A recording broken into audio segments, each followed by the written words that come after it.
We locked in. Yo, we locked in. We locked in. Shout it out, everybody. Shout it out, everybody. How's everybody doing, man? Good evening, everybody. Peace and blessings. Peace, bro. Peace. What's going on? How y'all brothers doing? How y'all sisters doing out there, man? Shout it out to everybody. I'm your host, Moshe KK. I'm here with my co-host, Michael Lacey, a.k.a. Mikey B. Kevin Ford, a.k.a. KK. What's happening? Let's go. As we do every day, man, we want to thank everybody for pulling up, for supporting us, for being here on this journey with us. We truly appreciate the love and support that we've been getting from everybody. These last couple of days have been very, very enjoyable for us. We realize how important the message is that we put out to the public, and we don't want to dilute it in any way. We want to come with some quality content because we definitely believe that what we have to say is relevant. The community needs to hear it. We're about building bridges, man. We got a lot of work we need to do to get where we're trying to go, but we can't get there without you guys. So there's no way we can be successful without the community, without the support of you guys. So we definitely appreciate what we've been getting. With that being the case, man, make sure that you subscribe to the channel.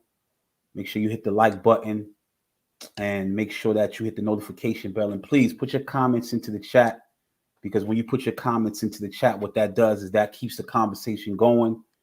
It allows us to come up with, ideas that could ultimately be of some benefit to us all. So with that being the case, man, I just want to basically say, man, we're today is a big day. We wanted to, discuss a matter that is of obvious importance, and you see today's title is based on discussing the criminal justice system and wrongful convictions.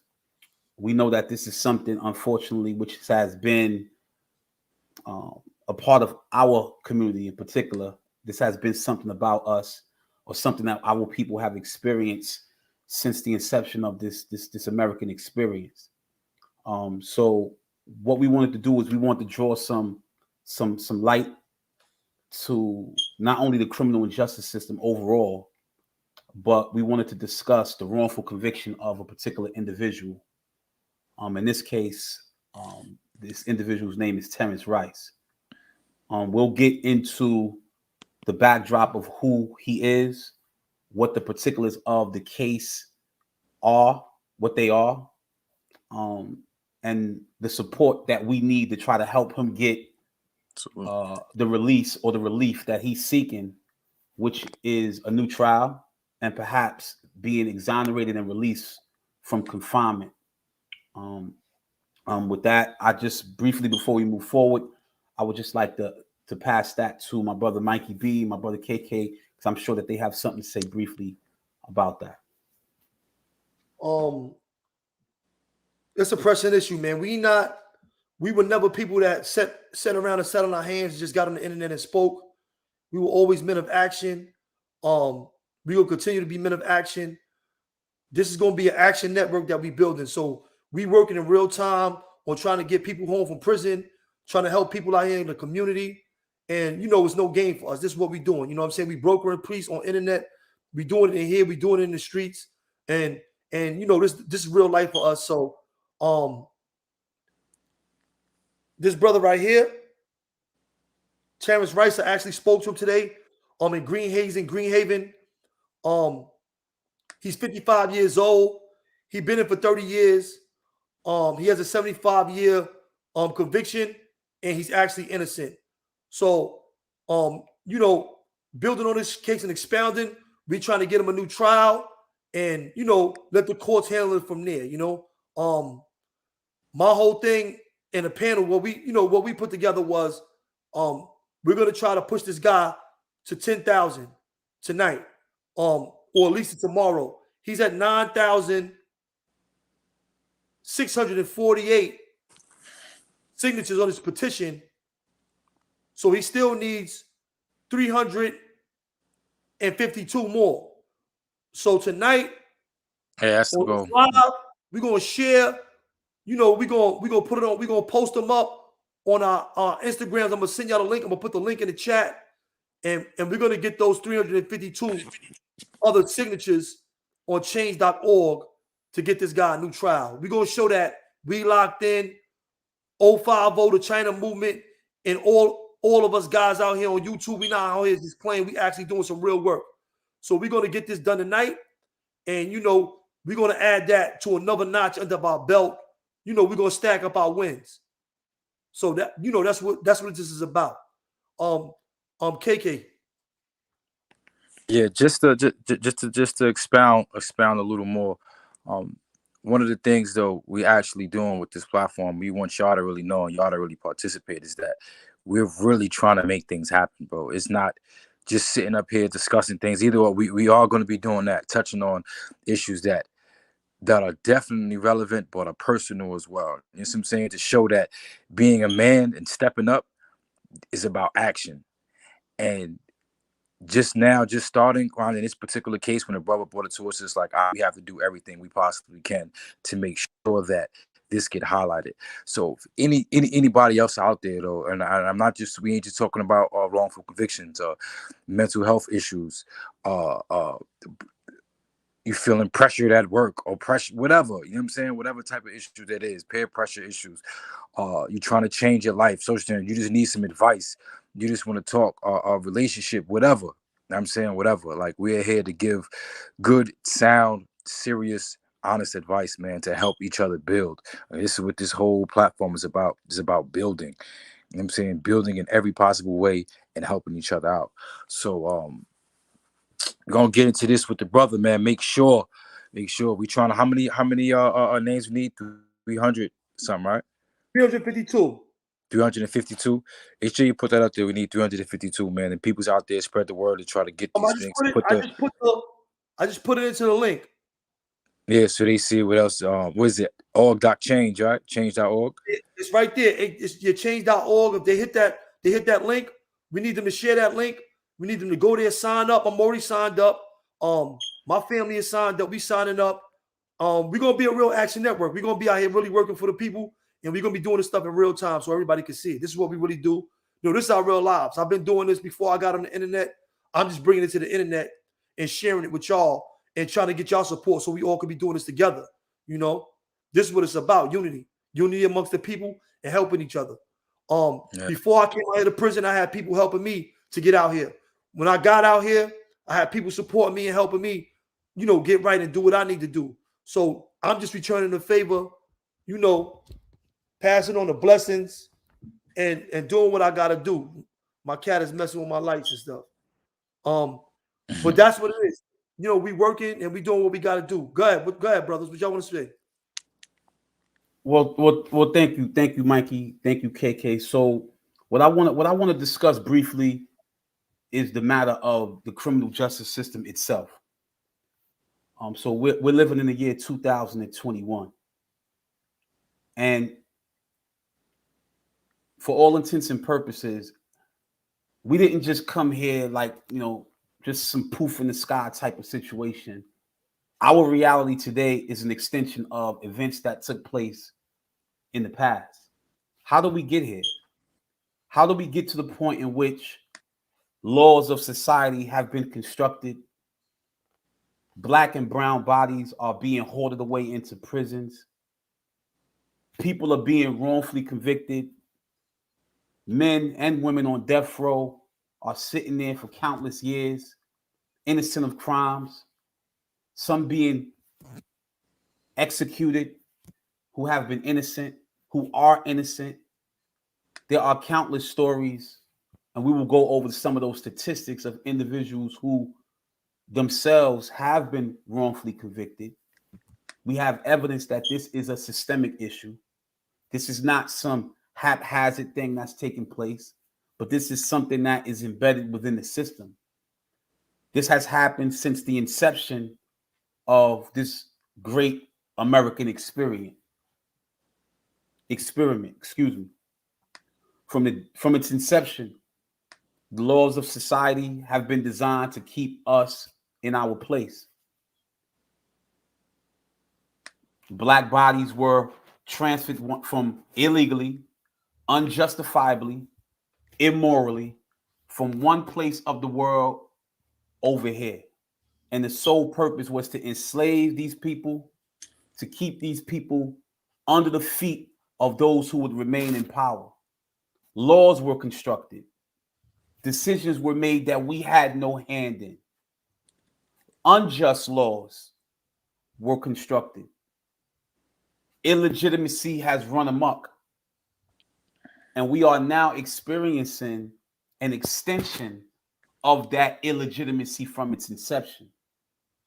So when we speak about these wrongful convictions and we speak about the criminal justice system, we're talking about a long series of events that have preceded our current existence. So we know about slavery. We know that this is something that was a reality. But this is something that, if you notice, they would like us to forget about. No one tells, with all due respect, the Jews to forget about the Holocaust. No one should tell them to forget about that. They should be reminded of what their people endured every single day. Dark side Sag, good looking. When we talk about the issues that confronted us and our people and our unique experience in the diaspora, no one should ever have to compromise or apologize for what our people went through, what we're going through. So I'm saying that to suggest that slavery and mass incarceration, which we know are distant relatives from one another. Yeah. There would not be one without the other. If there was no slavery, then we wouldn't be talking about mass incarceration. But obviously, there is a connection between these things. Mr. Rice is one of many individuals who unfortunately has sat in that cell, some for over 20, 25, in this case, over 30 years, for a crime that he did not do. Where's the justice in that? Or perhaps it was meant for him to sit there, because this is just how the system is made up. So something needs to be done. We need you people out there to support us as we discuss these matters today. There's no reason why people should just be sitting in these cells languishing away and nothing is being done about that. With that, I'll pass it on to you guys.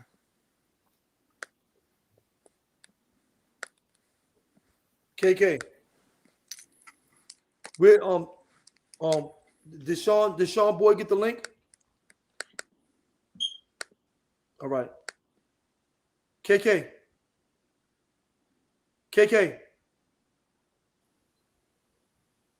Yeah, something's going on with his technology.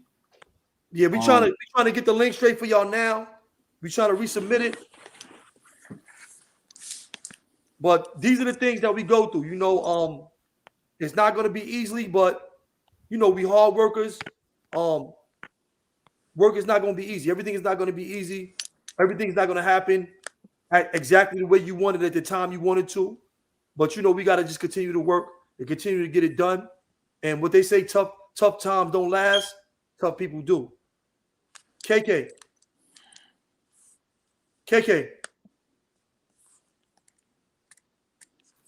All right. Well, KK is having some technical difficulties, my brother. So let us just go over some things real quick, Mikey, so that there can be an understanding, so that our listeners out there can understand how we got to this point. So I spoke about slavery, right? I know it seems so far away, right? But let's not forget the fact that our people were forcibly put into this situation. They were made to believe that they were less than human beings and that they had to help construct a European concept of what this nation would look like. This is exactly what happened. A civil war took place in which these former slaves, or these slaves, were now quote unquote freed, so to speak, of that form of enslavement. But something had to happen. There was over 4 million slaves that, who were just roaming amok. Something had to happen. What would be the next course of action for these particular individuals? We have what took place, which is called the 13th Amendment to the United States Constitution. And I will quote the 13th Amendment so that everyone can have it on record, in that we will not be deceptive we will quote it verbatim. Let me just make sure that it's being quoted verbatim.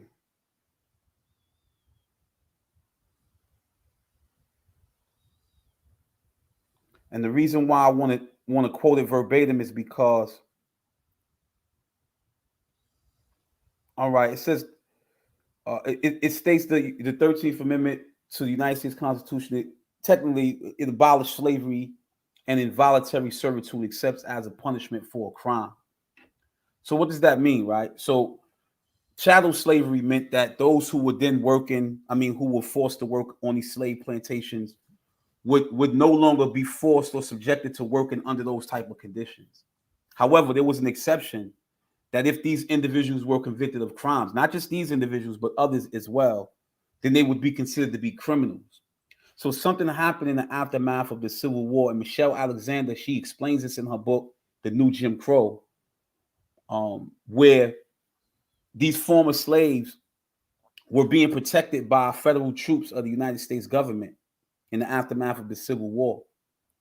And something had to be done with these individuals after these federal troops left the South.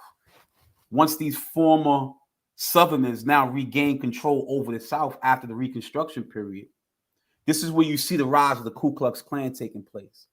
The purpose of the Ku Klux Klan was to come together to help, if not re-enslave these slaves, but put them in their place, to develop a Southern system that would help put these slaves back into their place. So because they couldn't do so under the new government, they had to create laws within their states like Mississippi, Georgia, South Carolina, Louisiana, among other states. They created what was known as slave codes. If anyone needs to look these things up, they're called slave codes. Very important. Excuse me. They're called black codes. I apologize. Black codes. Black codes. Thank you. Thank you. Slave codes was something different during slavery. But after the fact, these were called black codes. These black codes were designed to limit the mobility, the upward mobility of these former slaves, because during the Reconstruction period, thankfully, these former slaves now were seeing some progress take place. They were making some progress. But after the federal troops were removed, then now these Southerners began to establish these black codes. For example, a black code would be like, if me and Mikey B were hanging out, we were not working or doing anything, we can get locked up for that. That was considered to be a crime. If 5 or 6 of us were just hanging out, this is what they call being vagrant, loitering. They call them vagrancy laws, not having jobs, not doing anything. All right. If you spoke to a white person and you didn't speak to that white person with quote unquote respect, they can lock you up for that.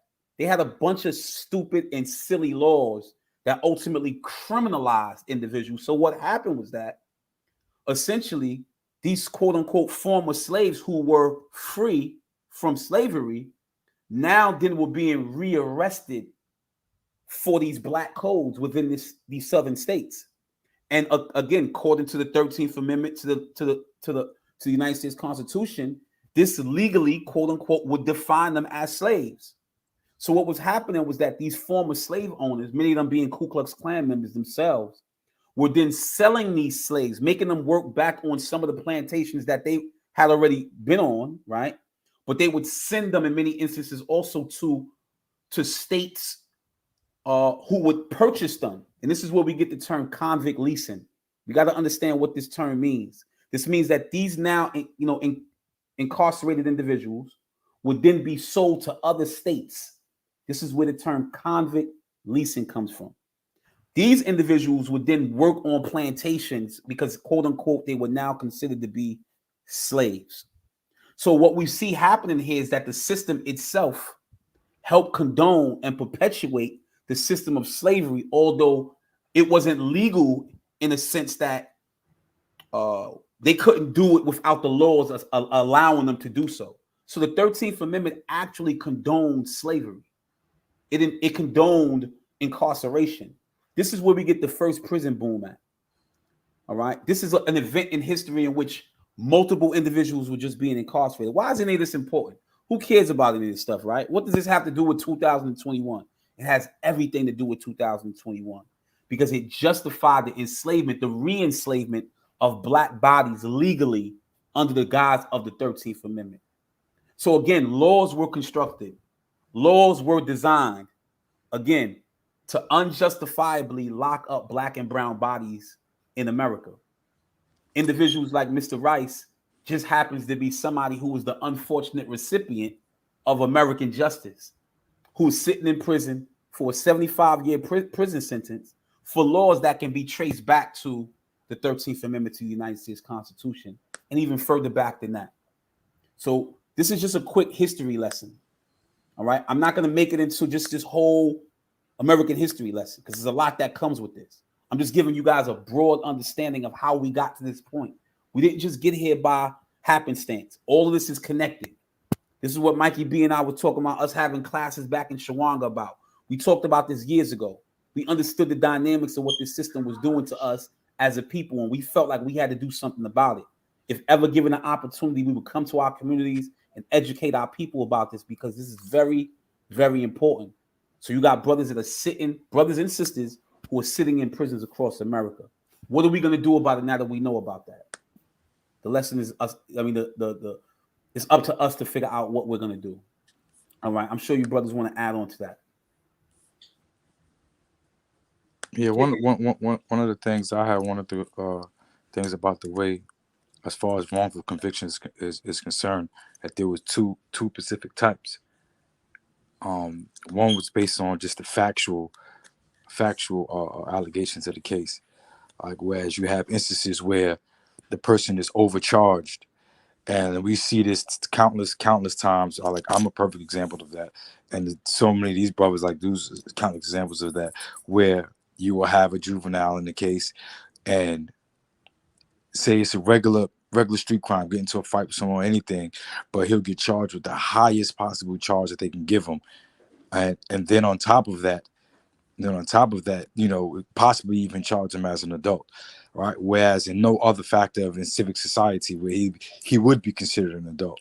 And then the icing on the cake really for them is that they'll give him the maximum sentence. So one of the things that is great that we were just going at before I came out, there was a lot of brothers that's in there, and they're fighting for this particular thing because in New York State specifically, they have a sentencing guideline for juveniles that they kind of disregard, that they do not use, and they pigeonhole like 15 and 16-year-olds because the sentencing guideline for juveniles stop at 15 years old. And even though with the prison reform movement and all this thing, that hasn't changed. That sentencing guideline is still the same. So it's a way for the courts to get around it, because now if you just turned 16 to 17 and they feel like, oh, you know what? Well, even though he's a juvenile, he doesn't fall under juvenile sentencing, so we're going to give him a higher sentence. Hence you're getting kids 25, 30, 40, 50 years. And I know a lot of when the Supreme Court things came down about juveniles having life, and they was like, now they cannot have life in prison. There's still the issue pertaining to how much time can you actually give them. So one of the things that where I say New York kind of did have it, a good site, but they're not even utilizing it. They actually do have a sentencing guideline, but they're not even utilizing it properly, which becomes a problem, a big problem. The other factor of wrongful convictions is the person who's actually innocent of the crime. Now, in actually of innocent of the crime, like some of the stuff that Moshe actually spoke upon, where you have these particular officers, detectives, whatever, snatch an individual off the street and just, you know what, we don't like him anyway, or dump it on him, or use witnesses or whatever to point the finger at someone else. Like, you know what, we done snatched up all these guys. Like, I know nowadays the trend where they snatch 20, 30 people up, and half the people don't even know each other. They'll snatch them all up, throw them all under indictment, get like 5 or 6 of them to probably just tell because they don't know what's going on. And then it's like, all right, these particular guys get charges. So there's so many ways that this system is like needs to be corrected. And we're here not only just to illustrate it just through our own particular things, but through others as well. I wanted to mention someone specifically. I don't know if it was 2 Hertz. The other kid Hertz, he got 50, right? He was a juvenile, got 50 to life. Didn't kill nobody, anything. They like robbed the store when they was kids, a bunch of kids. And he was outside in front of the store. One of the kids ended up killing somebody in the store, and everybody got charged with that. So being that he was there, they gave him 50 to life and charge him as an adult and everything. But there's so many instances like that, and these guys' stories is not told. The right people are not there, and these guys have worked hard to actually change their life and turn their life around, but they're still stuck. They're still stuck in the system and looked at like, basically, like nothing, just a number. You're gone, and nobody really paying attention. So hopefully we can actually be a voice for those particular brothers, man, that's voiceless, and actually bring some help. So those that's out there, that's watching, that's tuned in, people, whatever, that have the resources, that want to contribute, that want to help. We have countless individuals that need that particular help. You know what I'm saying? Countless. So just like hit us up. You know what I'm saying? Hit us up, man. Contact us at WeLockedN or our individual on our Instagrams. Mine's Kevin Ford 1996. Brothers, make sure y'all share Instagram though too. So y'all can actually, tune in so we can get some real work done. We get some real work done and help these brothers out. That's all I gotta say for now.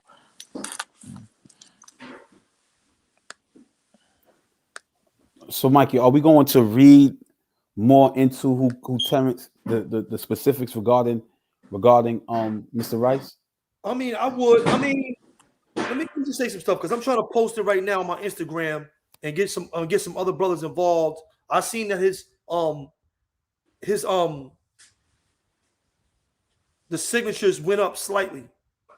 My whole thing is we come out here, we get on the internet, we doing it for the gram, we doing this, we doing that. We say we got guys in prison, we say we got homies, we say we got friends in prison, brothers, but we come out here, we forget about them. We don't do nothing for them. I don't know him. I know him through other guys. He's a well-known name in prison. A good character, a good dude. Everybody knows him. Good. I think we was in a prison together, but we weren't together. You know how it go. I was probably in another block. He was in G block. I was in R block in Elmira. We were in Elmira together. But my whole thing is, if we can't do light work like this for our people, because this is light work, bro. Yeah. It's not nothing heavy. How can we really consider people our homies, our friends, and we can't even do stuff like this to help him get out of prison? I mean, just for him to have his day in court and have the support of his community. Like I said before, it's very important to me. What got me free is having the support of my community. A lot of my friends wrote letters for me. A lot of my friends put this type of work and they did petitions for me. They did everything for me to get out of prison. And that's the reason why I'm out here. People from the Parole Preparation Project that I never met, they never did no time. They were coming all the way up to Buffalo and Wendy's to see me, and Gowanda to come see me to prepare me for my parole hearings and to help me out. They never served a day. They never knew me. They're not criminal. They're not criminals. They didn't live a criminal lifestyle, but they came to help me. So I said, when I come out here, I got to return the favor. I got to work. I told them that. They might not have believed me because they know I was into music and a lot of other things. I'm still into music. I'm still doing that. But I know it's my duty to reach back and to help brothers out. This is our duty. We ain't doing nothing special here. This is not nothing. Let me let y'all know that. This is not special. We supposed to be doing this. We supposed to be working in the community. We supposed to be helping brothers out. What kind of people are we if we just sit here and do nothing with our hands tied and we got all the power in the world? Just little things like this can make change and unity and change the odds and get these younger guys to working for their community and working for themselves. A lot of us lose the detachment. We detach from the community and we start being on an island, and this is how we lose ourselves. We gotta stay united. We gotta stay as a community, and this is what we are. We gotta show that unity. You know what I'm saying? The brother Moshe gave you a great history lesson right now. And just to tie all that in, this is what it is. This is what we here. We fight in the same system that the slaves fought 400 years ago. Only we see a different face. Same system. Same system. And like the brother Moshe said, the 13th Amendment still makes brothers in prison slaves. So they're actually modern day slaves. Right now, you have slaves in America, and they are the slaves. So we got to work to free them slaves. You know, it's crazy because the same amount of money it take to keep one person in jail, you can probably take half of that. Half of that. I think it's 60-something thousand, 66,000 or something like that. All right. You can probably take half of that, bro, and really help someone out. Just making sure they get programming or food or whatever. You know what I'm saying, or just the social programs in need, because the majority of problems comes from a social standpoint. Because you see guys in prison, you even see like even some of the officers coming there that work there, and they meet individuals and the stuff that they get brainwashed with in the academy, whatever, and they actually meet individuals in there. And they're like, damn, we ain't like because they try to paint a picture like, oh, everyone's in there is crazy and cold blooded, and that's not the case. A lot of dudes just be ignorant or miseducated, or just ain't really have the necessary help that they need. And like the brother was saying, if brother just unify, man, do what we supposed to do. We subscribe, we watch all this other nonsense a lot of times, man, and just like we have to do that for the right reasons. You know what I'm saying? We have to do that for the right reasons. You're trying to make things happen, you're trying to build, you gotta do it for the right reason. I mean, just like you shared, if you see somebody on here wilding or bugging, you see something negative on here, stupid, the same thing you're supposed to do if you see something empowering, you know what I mean, something that's actually helping the people out, whereas you do the same thing. Share it. I mean, share it. Get your people involved. Because now, if it's you going through something, whatever, you would actually want that. And what the brother said is, it's like, I needed that. It was time for me to go home, like see the parole board, like reaching out to the community, getting those letters and asking people like for supporters. Like, brother, that is a thing that guys in prison really, really, really be needing. Just a little bit of support. Someone to mention their name somewhere. You know what I'm saying? Just to sign, take a moment of your time to sign a piece of paper or something for them. You know? Like, could be your brother, your sister, whoever in that particular condition. Well, I would like to say, silence itself is like acquiescence, man. What that means is that, those of us that choose to remain silent in the face of all these blatant injustices is as if we go along and we kind of agree with it silently because we're not saying nothing about it. We know that African American people make up only 12 to 13% of the population in America. But we are majority of the people who are confined to these institutions, to these penitentiaries across America. We only represent 12 to 13% of the population, but we represent 47% of over 1,900 people who have been exonerated. So with that being the case, there's a direct correlation with incarceration and race itself. Race is a driving force of the criminal justice system in America. So to suggest somehow that there is no systemic racism is not even an argument anybody of sound mind can make.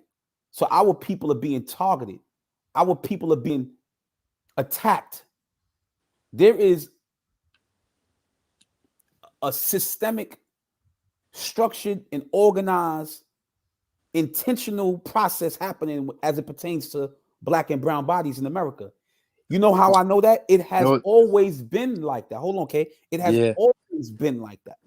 That's why I took us through that history lesson.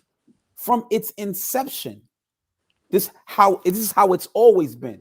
So we don't need to even talk about Sean Bell. We're not, with all due respect, Amadou Diallo, Trayvon Martin, Laquan McDonald, Oscar Grant, Anthony Baez. Very names. I mean, I can keep going on. Breonna Taylor. Do you want me to keep going on? So we know this is a systemic issue. It's not happening the other way around. So this is something that's taking place based on the fact that the laws of society have given law enforcement and those who make these laws the green light to perpetuate the behavior that these individuals are involved in.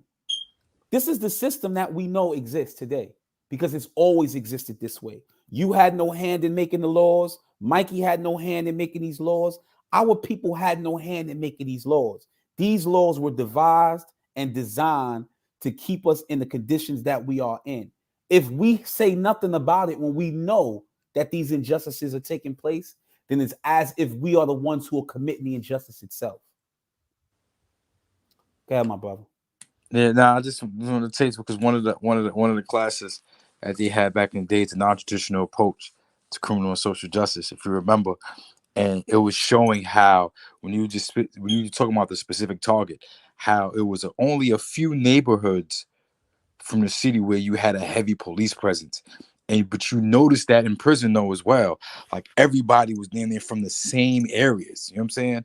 Southside, Jamaica, Queens, in Brooklyn, Brownsville, like those particular projects, Crown Heights, East New York, certain areas just specifically in Harlem, specific areas just in the Bronx.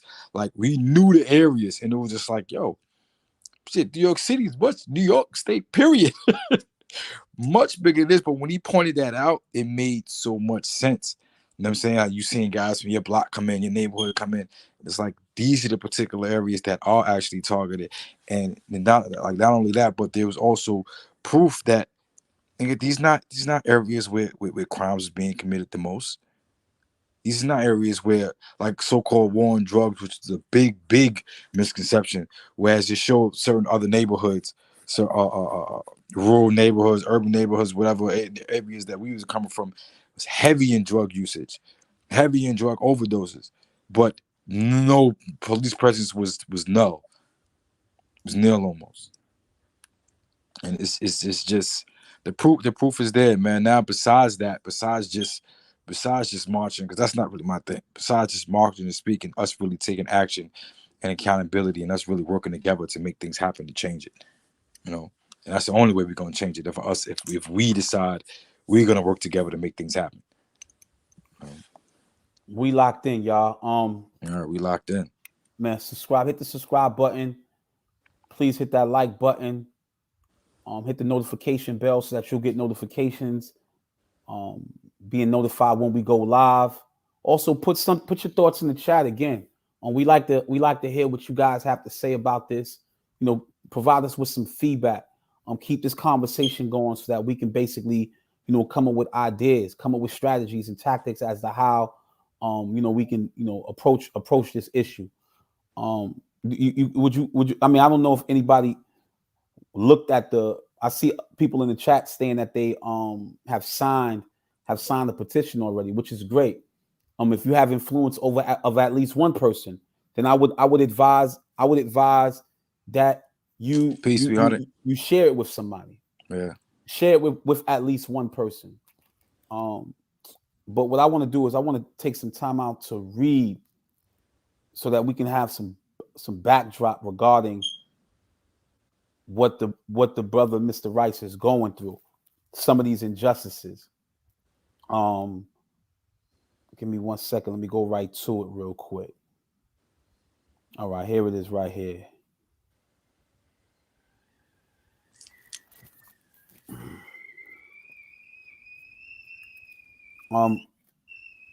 It says in 1991, Mr. Rice was sentenced to 75 years to life for a crime he did not commit.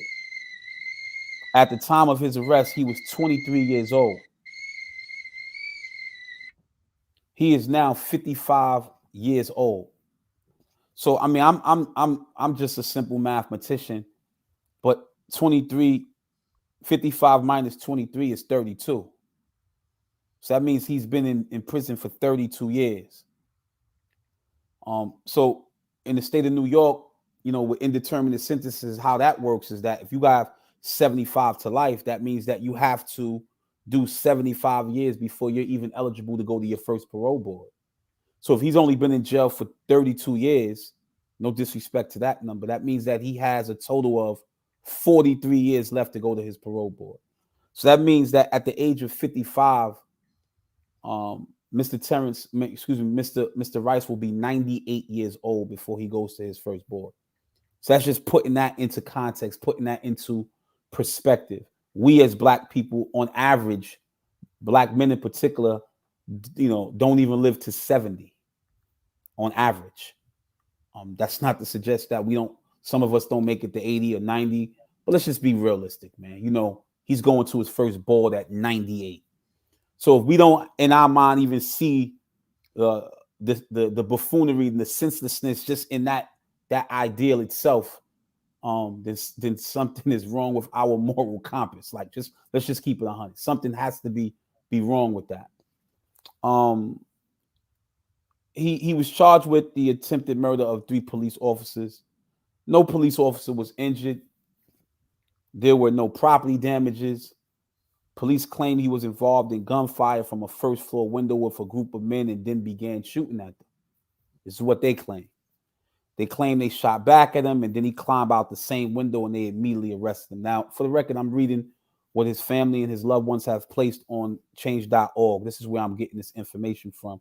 So if you go there and you basically sign a petition, this is exactly what you will be reading from. I don't have any court documents that I'm reading from. I'm just giving you a synopsis of this so we can kind of put things into perspective.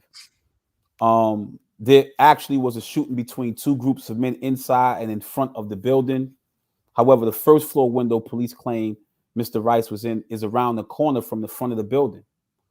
So that we see that there is a lot of conflicting stories regarding this. There's no physical evidence to support their claim of any shooting occurring at or from this window. There were no bullets. There were no bullet markings. There were no bullet fragments. There were no bullet casings. There were no spent shells. There's no fingerprints. There's no broken window glass. There's just nothing. No evidence. No evidence. All right. Just nothing at all. So I guess the question you're asking probably is what I'm asking myself is, so why the heck is this man in prison, right?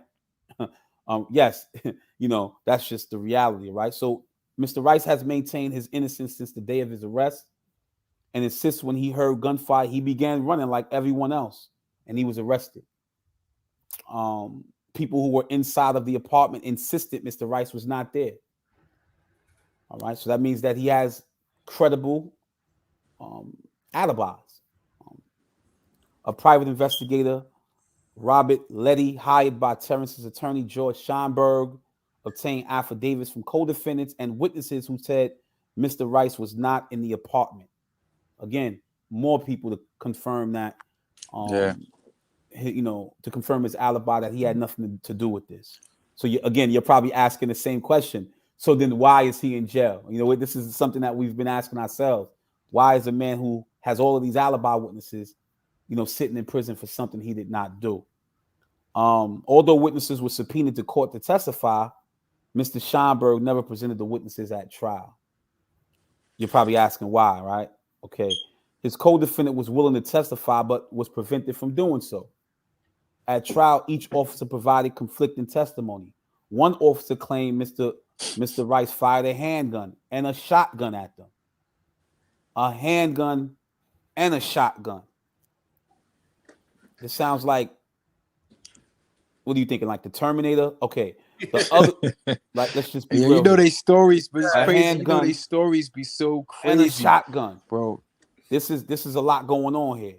Handgun, shotgun. He threw the knife and a bunch of other things, I'm sure, right? The other 2 officers claimed he fired a handgun at them. If they were all standing together, how did the 2 officers miss seeing and hearing a shotgun? Isn't it large and makes a lot of noise? What happened to the shotgun shells? None were ever recovered. So they are asking for our support by signing, sharing, and asking friends and family to sign and share this petition to get Mr. Rice released immediately. So I just gave you guys some backdrop regarding that. I'm sure my co-hosts have something they want to say about that. Just sad, man. It's just super sad. You see a lot of stuff going on. We see all these dudes being, you know, found innocent for crimes that we watching live. You know what I'm saying? We watching this shit live. They murdering people, and you know they found innocent, but a dude with no evidence, no nothing, nobody got hurt, no nothing, is doing 75 years. Now, where's the justice in that? Nobody got hurt. Nobody got hurt. Property damage. Got hurt. Nothing. And you got 75 years? Come on, bro. Come on. Even if he was guilty for a crime where nobody got hurt, police or not, should he be doing 75 years? That's a moral question itself. Forget if it's done or not. Nobody got hurt. How do you have 75 years to life? Let me tell you something. The worst prison in New York State, you know who that is? The son of Sam. He killed 9 white women in 1975? Something like that. Yeah. 77. 77. That's the blackout of 77. David Berkowitz, right? David Berkowitz, the son of Sam. David Berkowitz, yeah. You know how much time he got? 25. 25 He got life. 25 years. Hey, yo, you know it's crazy How because do a dude that nobody got hurt has 75 to life, and a dude that killed 9 women is, he said that the dog made him do it. The devil was in the dog, and the dog told him to do it. He admitted it. How does he only have 25 years, but this guy got 75 years? If this system ain't fucked up, I ain't never seen one. There's never been a messed up system. How does that happen? No, it's so many instances like that, bro. So many, bro. Or Mumia, Bunchy Carter, Sunday Yada. But how does that happen? That's the justice system for you in America, bro. This is what we got to deal with. And this is why we got to step up and do our part to help brothers get back to prison. Because even a lot of these crimes that, are committed in our communities, some of them are political. We born into circumstances that are made by the government. A lot of people say, yo, they shooting that hood up down there. They shooting this area up. Them kids is wilding. The police presence could be there. The police can stop anything they want in America right now. Right now, what they do. I see, last time I was in the city, I see mobile stations by the projects, right? They got them everywhere. Where I'm at in Syracuse, downtown, they got police out there all night. Cars. Because they're protecting their property, but they don't protect the other people's property. They can park in the projects if they want to. Why? If nobody's getting killed downtown, right? But everybody's getting killed over here in the projects, why are you putting the whole police force downtown and the whole police force not in the project, just chilling out there watching to see what's going on? Because they don't care about our communities. They could change things. They could change our school systems. They could change, they could change our communities when they want. But what do? They put more money in security and no money in education. They put the security where they wanted to. Look, 42nd Street, the ball drop, it's going to be 20,000 police out there tomorrow night. But when it's time for them to police our community, what do? They beat up people that's not doing nothing, that's walking around, harass them, and then you don't even give a presence when it's going down. Where you at? Why? You could be here. You could just be around the community, and you could be sitting here like you sit everywhere else. But they don't care about us. That's what it is. And we know that. And that's why I say it's really up to us. Brief history lesson. Who are the first police? Where did the police come from? The police are slave catchers. The police are the original slave catchers. You got to remember, at one time, you had white and black people as slaves or indentured servitude. They called it indentured servitude. Now, there was a lot of revolts. White and the black slaves, they was revolting. They was getting up out of there. They was revolting.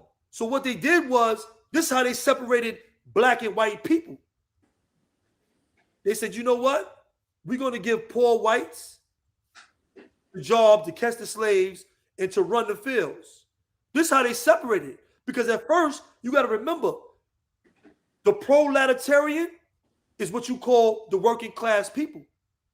This is what they use to divide us. They use these little tricks to divide white and black people. Nah, don't mess with the niggas. Don't do that. And I use that word. I don't really use that word, but in this case, I have to use it because this is what the politicians use to separate the people. And we all working class people, we can get things done if we all combine together and we one class and we one united front. Of course, they got to keep that divided so they can control. Because we all know what? Divide and conquer. Divide and conquer. Right? United we stand, divided we fall. So they use everything they can to divide us. Yo, he's from Haiti. He's from Jamaica. Divide everything. Divide. Oh, nah, he's Dominican, he's Puerto Rican, we don't get along. He's Mexican, nah, those are Mexicans. That's all devised from slavery. They did that division thing and they played that against us, and it's still working to us for this today. Even what we came from was united. We was united at the beginning. People say, why is our love ain't like this new generation love? Because when they got a part of it, they came divided. They joined up and it was already divided, so they never knew unity. Or they knew a division, but we knew the love of everybody being united and it's just all one us.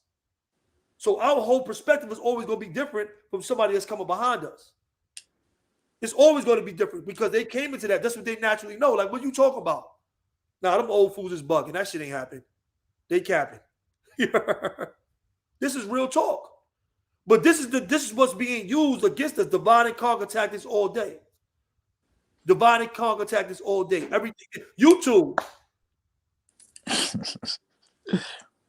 We see it on YouTube. I mean, it happens right here. But until we really unite, start pooling our assets and our resources, then we gonna stay in the same position that we always been in. How you change that position is that you link up, you start uniting like us. All right, all three of us, we from Brooklyn and Queens, right? But when we was Ola, when we was all everybody's different stack. We was all different nations, though. Think about that. Facts. We was all different nations. I was UBN. I was Stone. My brother was Brim, and my brother was Stone. Of course, we were around before the separation, but we all were godfathers in different nations. But look at the love that we still share. Our love superseded all those divisions. And this is what we got to start. And this is what we got to start putting out there. This is what we got to start putting out there and start letting our love, all these divides amongst us in our communities, because what they say is only one race, the human race. And if you about what I'm about, you my brother, you my sister. You know That's right. That's right. A lot of people don't understand that. Look, that's a fact. That's a fact. Oh, yeah. Hell yeah. Listen, my boy got 175 years. Stacey Adamson, he got 175 years plus life. No violence. No violence. And there's so many crazy numbers like that dudes be getting. You're absolutely right about that. But you see that with so many of our kings and queens being falsely accused and locked up by the system, and we all know it's true. My question is, when do we get sick and tired, and what are we going to do to change this? We starting now. We using our resources. We using our platforms to talk about this. You know, we out here in the field. We actually working. We communicating with brothers. We helping them. We donating to their funds. We donating to their lawyers. And this is what we got to do. And it's one person at a time. It's just step up. You got something to bring to the table. Bring it to the table, bro. You know what I'm saying? You really about it? Then let's go ahead, because that's what this is all about. Ain't time to just like, how can we change it? By doing exactly this. You know what I'm saying? We figured like, yo, hold up. We just did this. We just started this. And it's like we figured out, like, all right, if we can do this, so far it's like, damn, imagine how much more we can do. Imagine how much, yo, champ, you absolutely right. But the thing is, it's not really a black community just because there's a black people living in the neighborhood. I mean, remember what the word community means. I mean, it's a unified front of people actually working and communicating with each other and dealing with each other. But our communities today, like a majority of people in the community, don't even like each other, don't even deal with each other. Your neighbors is not going to borrow. You ain't borrow some sugar, baby. Oh, yo, boom, boom, boom. They ain't saying nothing to nobody else kids. Like they ain't even getting involved anymore. A lot of times they're turning their head and walking the other way. So the communities is not even really communities anymore. And it's crazy because me and a few people, we had this conversation, and they was like, "Yo, we gotta police the neighborhoods. We should da da da." I'm like, "All right, but first, the first thing is you got to turn the neighborhoods back into being the community again. That's true. Like We live that's in what the you hood. have to do. Turn We live neighborhoods in in the the hood. community again. We live in the hood. Yeah, like Every man for himself, right? facts. It's crazy because that's something I used to tell homies like a while ago. Like, yo, bro, if you in the neighborhood, like get to know the people in your neighborhood. Find out what's going on in your neighborhood. You know what I'm saying? Try to make sure everybody is all right. You know what I mean? Because them days is gone where, you know, something happened and the old lady on the block, you go stay at her house, go hide in her spot. You know what I'm saying? Or they looking out. Then like that's not happening, bro. It's not happening. And the thing is, we need to turn the communities back again. Need to make the neighborhoods communities again. Well, and I think to your question, Kasim, and salam alaikum to you, brother. I think that when you say, you know, how do we get sick and tired? Um, I, I don't think we should be sick, and I don't think we should be tired because we've been sick for too long, and we've Yeah. been tired for too long. You know what I'm saying? And I don't mean that to be facetious. I'm not trying to be sarcastic, my brother. I'm just simply saying that we need to be healthy. All right. We don't need to be tired. We need to be energetic. We need to be active. But I think to your question, I think the point that you're making is at what point do we say to ourselves, when are we going to overcome our conditions if we know that these conditions exist? Our people are faced with so many different issues in the community Yeah. that it's really hard to say how do we address one particular issue when there are so many different issues that are confronting us. So in the case of Mr. Rice, who is doing a 75-year bid, this is just an issue of mass incarceration, the over incarceration of black and brown bodies in America, which, as I've stated, has been the norm, has been the normal practice since the inception of the American experiment. I said that, right? And the reason why I'm saying that is because this is how it's always been. So those of us who don't care anything about it, have the reason why we don't care is not that we don't innately or inherently feel a certain way about the process itself. It's just that we have become so immune and desensitized to the conditions of our people. And that's exactly the way the system is designed to have you thinking. It's supposed to have you thinking the way we think, that nothing is wrong with the process itself so that we ignore everyday issues. But that's not a way for us to live. It's something inherently wrong with the system. The reason why was because it was created and constructed by criminals, liars, thieves, plunderers, rapists, people who came from another part of the world. The reason why and they plundered. It was created and constructed by criminals. You know what I'm saying? Liars, so that's exactly what the system represents in a nutshell. You know, you ask how can we do something? In this case, with myself, KK, and Mikey B, we have a relationship with each other. We said, how can we come together to deliver a message that's potent, that's relevant, that's honest, that's truthful? How can we pool our resources together, set aside whatever differences we may have, and say we're going to unite around a common objective? This is how we did it. We took the initiative to do it. Individuals have to be able to come together and be willing to put their ideas on the table and see whether or not if their ideas can bring about some purposeful change, some meaningful change. All right. as it pertains to your health. If you know that your health is bad, you have to make changes. And as you stated, our health, our collective health as a people, we have to make changes. Those changes need to be made. And if we don't make those changes, we're going to continue to be sick and tired, as you basically described. It's as simple as that. All right. To Mikey B's point, if we just sat back and listened to this podcast and we say, yo, the brothers up there, they dropping jewels, those the home, they official, they, without signing the petition, then you just came on and listened to a good message. But the purpose for us, the first step that is for us to inspire and encourage you to sign the petition. For you now to encourage and inspire and motivate somebody else to do the same thing. Because by doing so, we know that there's strength in numbers. And if that continues to replicate, then what will happen is that we'll move beyond that initial 1,000. That 1,000 will turn to 10,000. And then there will be 100,000, and then 500,000, and then 1,000,000. And I've seen it so that when you get enough signatures, there is enough momentum to say something's going on here. And we need that constant momentum. We need to be in the face of the system to say this should not be happening. All right. So and I hope I answered that question. And just to add on a little, this ain't like a fly by night thing, whatever. Like, we want to make this constant and do this in different type of arenas. So just the factor of what it takes to actually build. When the brother's like, yo, what's needed, what you think we should do.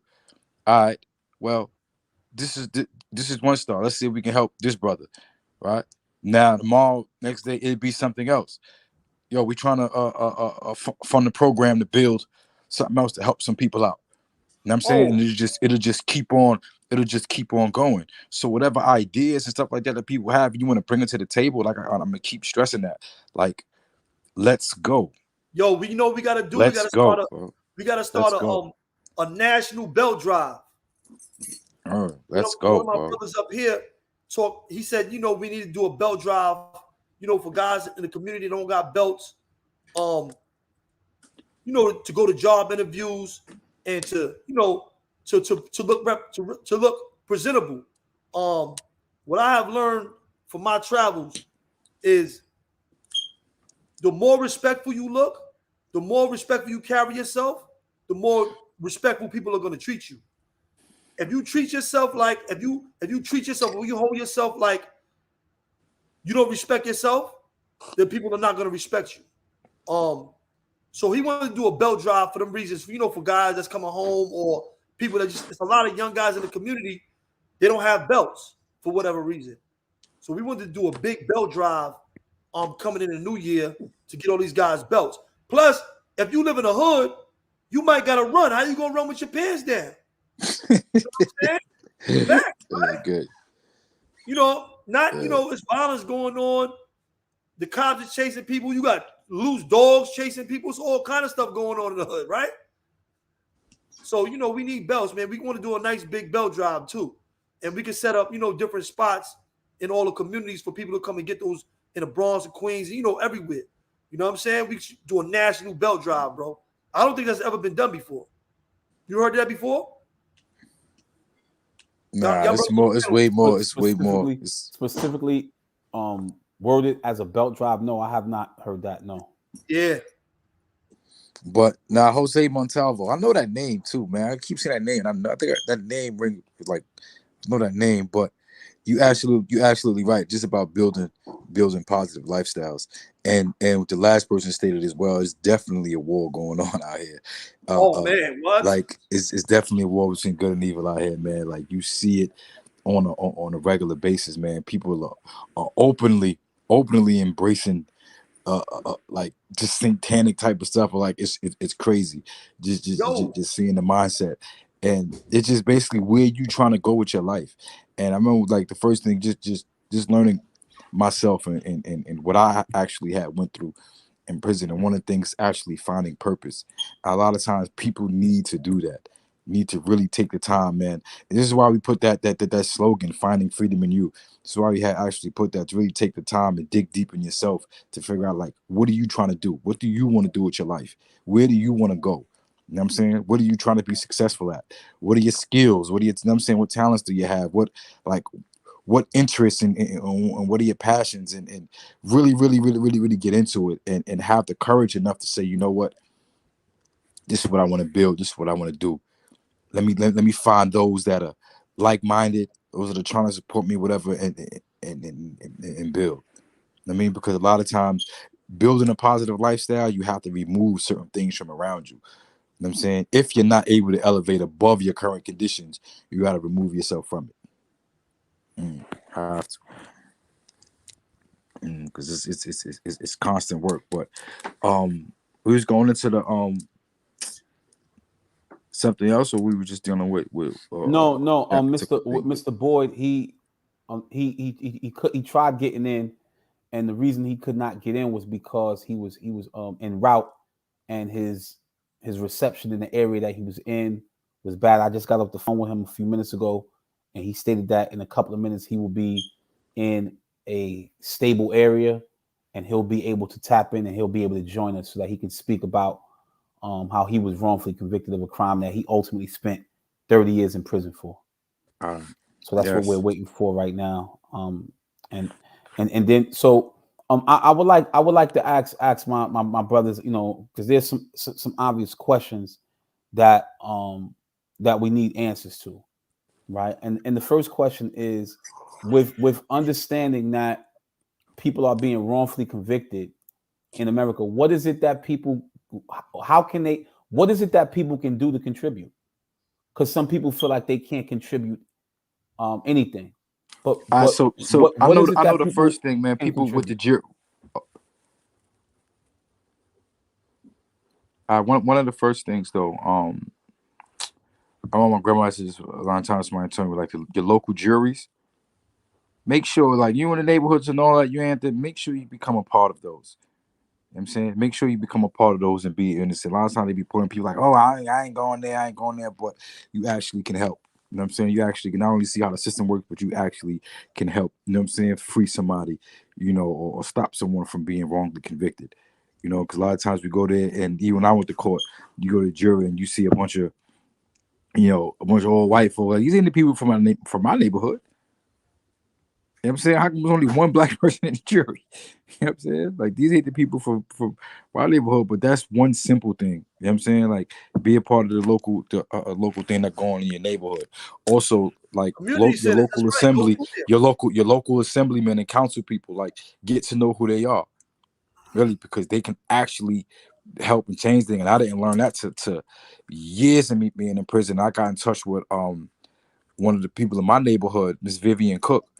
Right, and like beautiful woman, but like she like down for the struggle, be like always willing to help and everything. But it's like we don't know that. You know what I'm saying? I had told one, I'm in jail, and I'm telling somebody in the street, I said, yo, you know, there's an office right there, like on Blackaway Boulevard, right? Like it's assemblywoman right there. Like, yo, bro, I spoke to her on the phone. He's like, where is the office? I said, office right there. They probably hustle like 2 blocks up.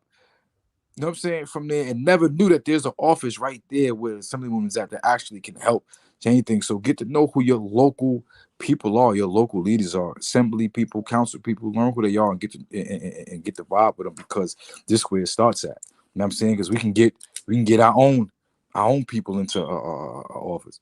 I mean, it's funny because I just made me think about something watching the something Farrakhan said a while ago, right? And they were talking to homies in Jersey, and they had took a poster down of a politician, right? And he's like, yo, I commended him, but it's like you got to think even further. You know what I'm saying? Don't just, all right, you ain't putting no pictures up in the hood. All right, but you don't own none of the stuff in the neighborhood. You don't own none of the stores. You know what I'm saying? You don't own the building. Like, and you could actually put one of your own in position to get one of these spots. Council person, assembly, you know what I'm saying, assemblyman. Put one of your own in there so we can actually attack some of the local issues that need to be addressed, as far as school problems, not enough funding going into the actual schools, not enough funding going to the local programs for kids, no recreation stuff. Like, these are the particular things we need to do because we overlook that particular part. You know what I mean, those are you asked that question, but those are some of the small things we can actually do right now. Champ Stone, what he said, taught myself how to flip houses, remodel homes. By mid next year, my plan is to start a free real estate class. You don't need your own money, nor do Yo, you need I credit. went to a rally for parole reform, and I met the supervisor. I mean, excuse me. She's voted in. She's the commissioner for the education department. You know, her sister and all that. And she had the parole reform, and she got voted in the last election. You know, for the to be the school commissioner up here, whatever where I'm at. Um, just connecting with people, bro. You can step out there, a few minutes here, a few minutes there. Volunteer your time in a community center. We need help. These places need help. When I first came home, that's what I was doing. I was volunteering, doing a goal setting program that I created in prison. You know, when I was with you, Moshe, one of those classes, a goal setting, and I was doing it with kids in the community. I was volunteered. Next thing you know, I got a job in the same spot as a case manager. So I'm a case manager now, in a family reentry program, helping Nice. people come home, working with prisoners, you know, working with, and not just guys that's coming home, because you know some people in the community are disconnected from the community. So I'm working with all kind of guys that's out here that need stuff, you know, the IDs and the jobs, housing. I'm helping guys get all that type of stuff, you know. So if you're in my area, Syracuse, in Central New York, then you know you could probably holler at me, and I could probably help you get a job or get connected in some way with Yeah, program, champ.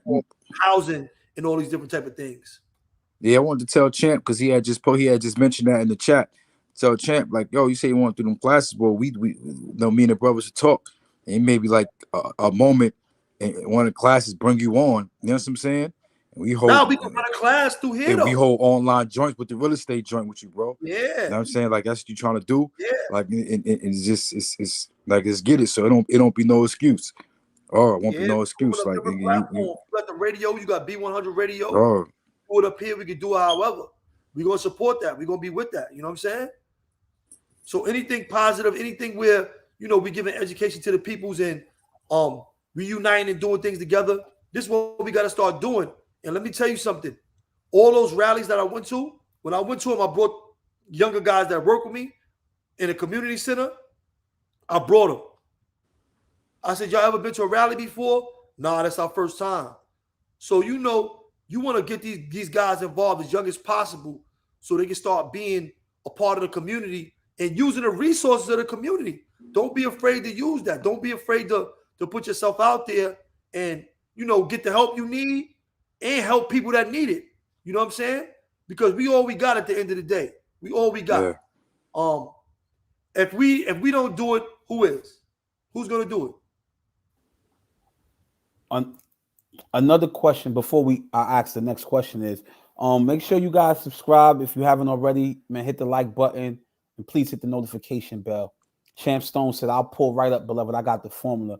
And we gonna set that up. definitely need you to pull up, man. We need all of our people to pull up. I got another question. The question is, do our people like at a point where we just feel like nothing of anything can get done because the system is so strong that it just seems like even if we do come together, it's just going to be all for nothing, that nothing's really going to change?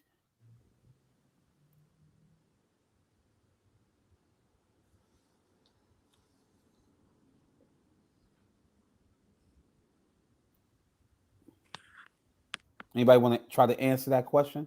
Say that again, bro. No, I said my question is because you know our people are very cynical, and sometimes, with all due respect, our people are very like, as the term you said, sick and tired. That's the term they use. Sick and tired of being sick and tired, right? Some people have given up. Is it realistic to say that people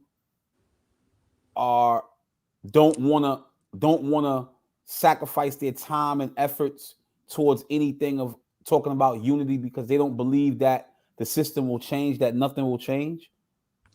Oh, yeah. Me personally, I think so.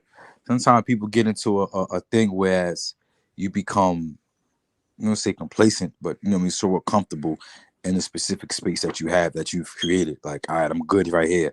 I'm getting this or whatever I'm getting. The people around me accept me. I'm fine right here. And that's what I'm saying. Instead of pushing the issue, it's funny because I was looking at the chat and the person said imagination. And sometimes I think, in certain cases, the lack of imagination does be a problem too, because they don't be thinking outside of the box. They don't really be believing that they can actually build and create something until they see somebody else may do it, but then they usually should be like, oh wow, it's so far removed from who they are. This is why one of the things why I say about this particular platform actually showing people that people who actually come from the bottom, you know what I'm saying, can actually turn themselves around and actually build something. I mean, and I think that's the important thing, them really needing to see that.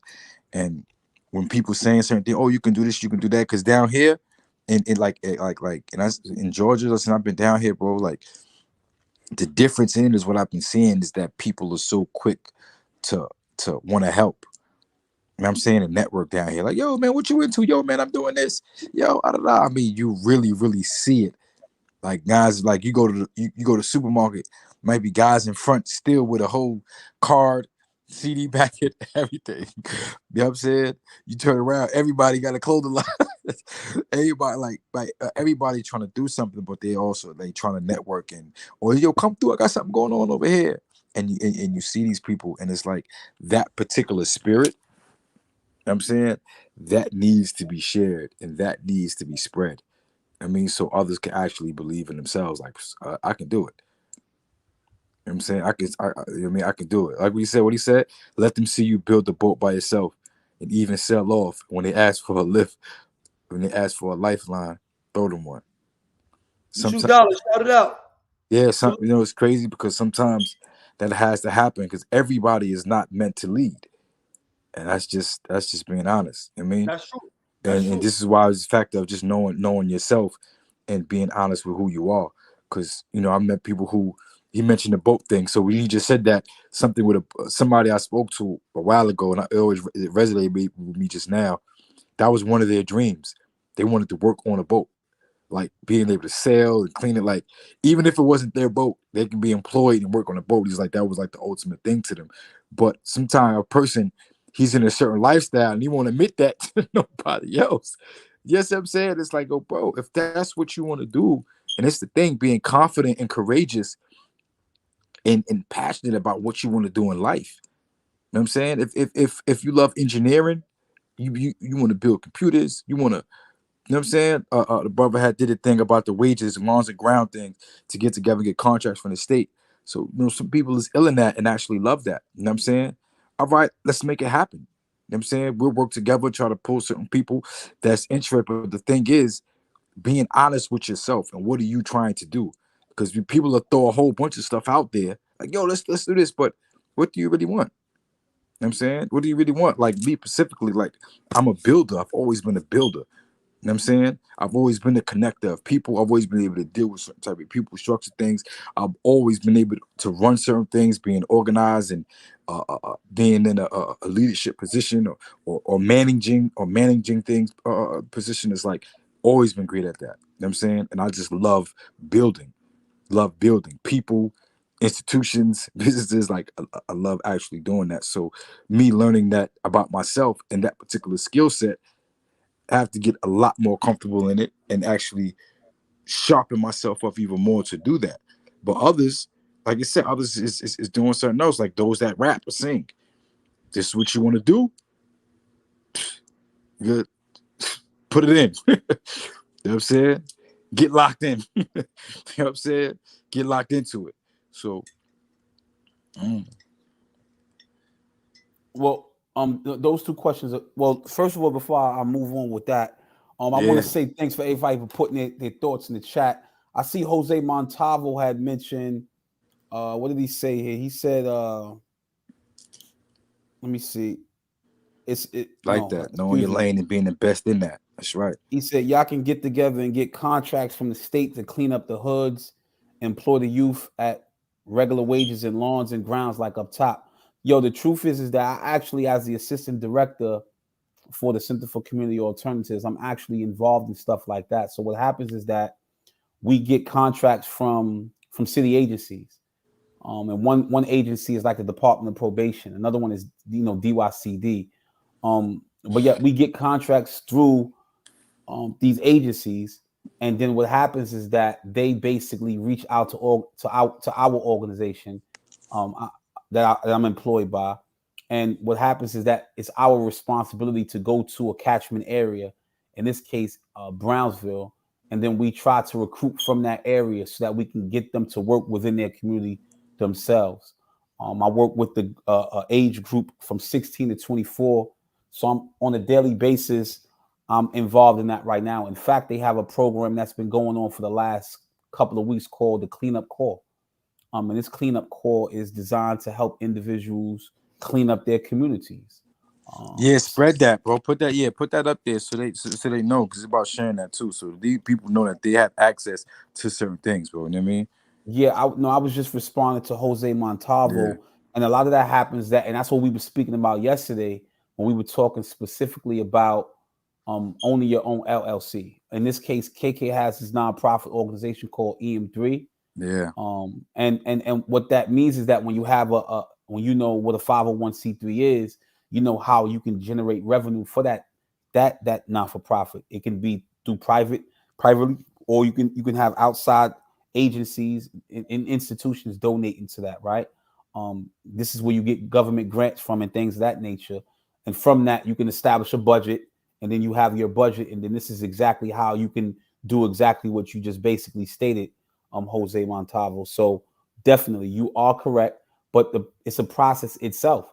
One is that you have to have the desire to be able to do this work.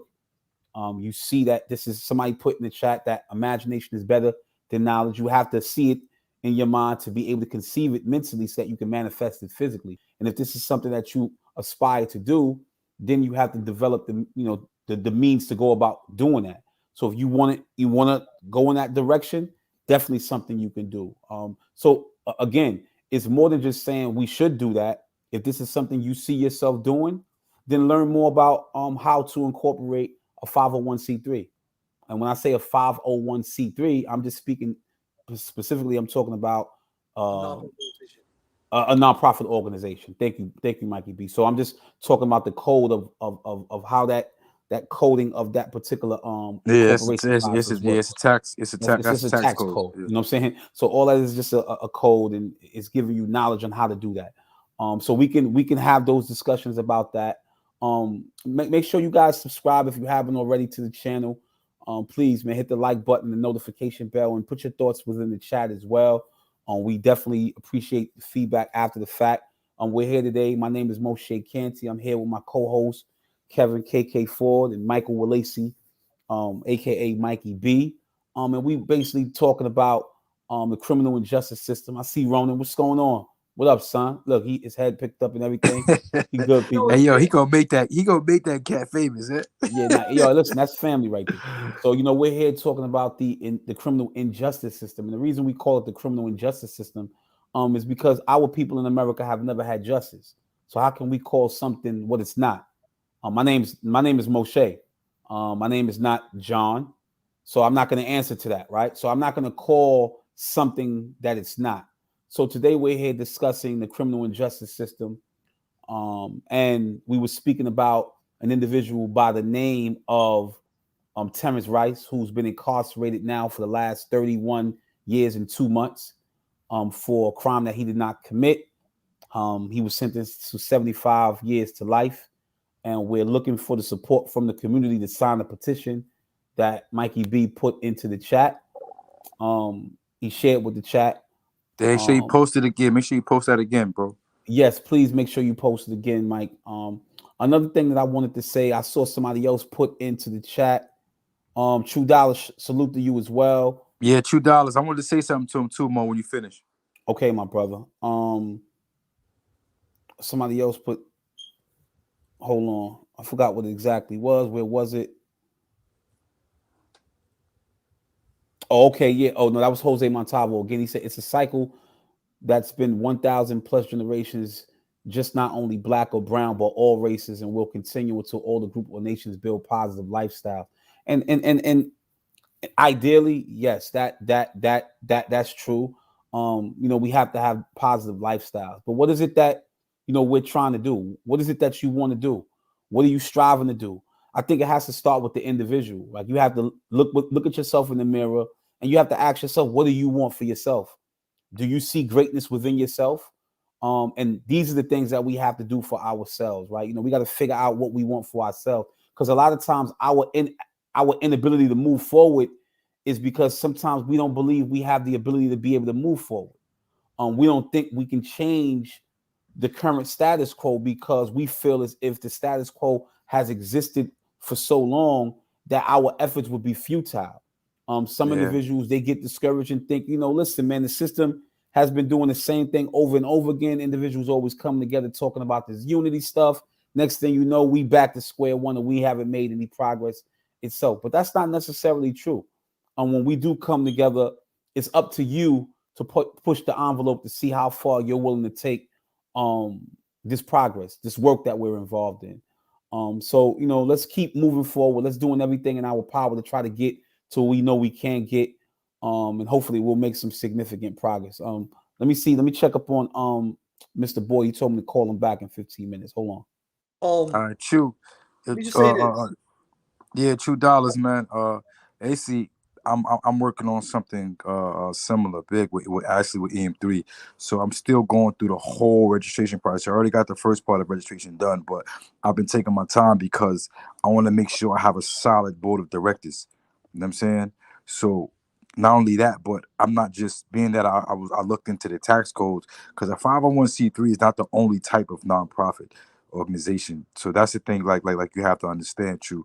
Like, for what you have to know specifically what you're trying to do and where you want to go, because there's different things that actually cover how you handle money, whether you have a membership or not, whether you can own other properties or businesses under that nonprofit. There's so much stuff that actually goes with it. So I actually did a lot of that, and mine specifically is a different tax code. So I'm gonna get my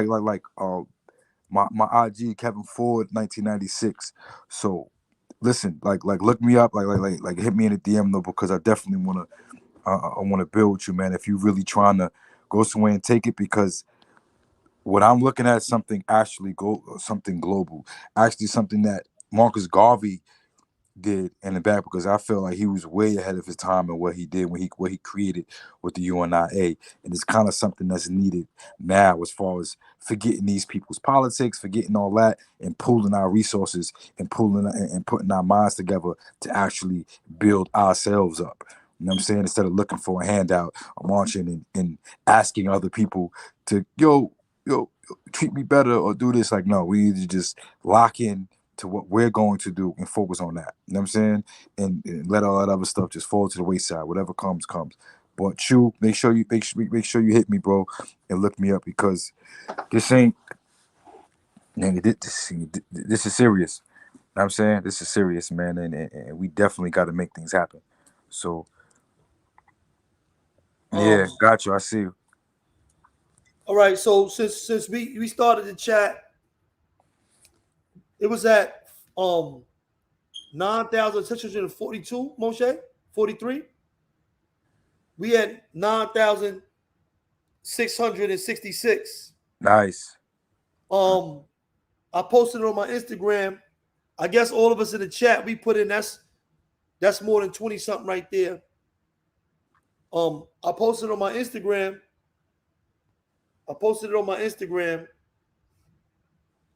And they liking it. I guess they liking it, but they ain't actually going through it. But you know what's crazy? Yeah. But that's the culture. You know what's crazy? Because this is what this actually do. Because how big this actually could be going to become. Actually, trying to change the culture of this. I remember before I came out, bro, I used to hear so much nonsense about social media.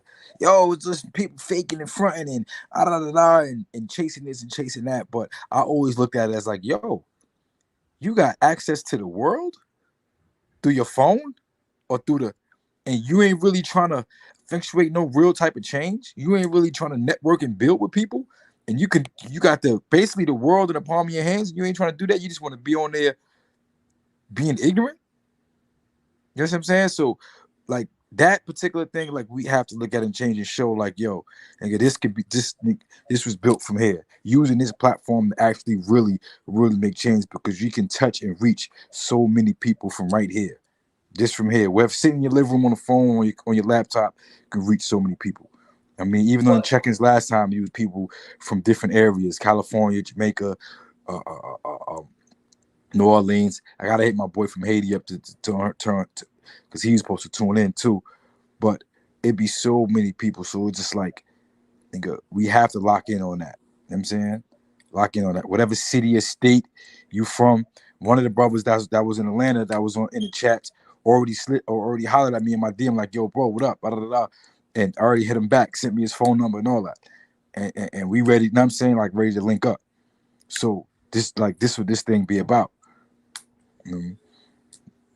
Yeah, it's just a bad coaching, you know. I want to answer another question too. I didn't get to build on, because I'm looking at this phone. I'm trying to share, you know. Yo, text that link to my phone too, bro. All right, I'll send it to you right now. But yeah, somebody said that in the chat, knowledge is better. Excuse me. Imagination is better than knowledge. That's true. Knowledge is only to know. That's the lowest level of knowledge, of education, is knowledge, is knowing. You know what something is, but you don't actually know how it works. You don't understand it. Like, you can take a baby around, you can teach the baby everything. You get pointed everything, right? In the house when they're young, they pointed everything. We got Watts in here. L.A. Watts. You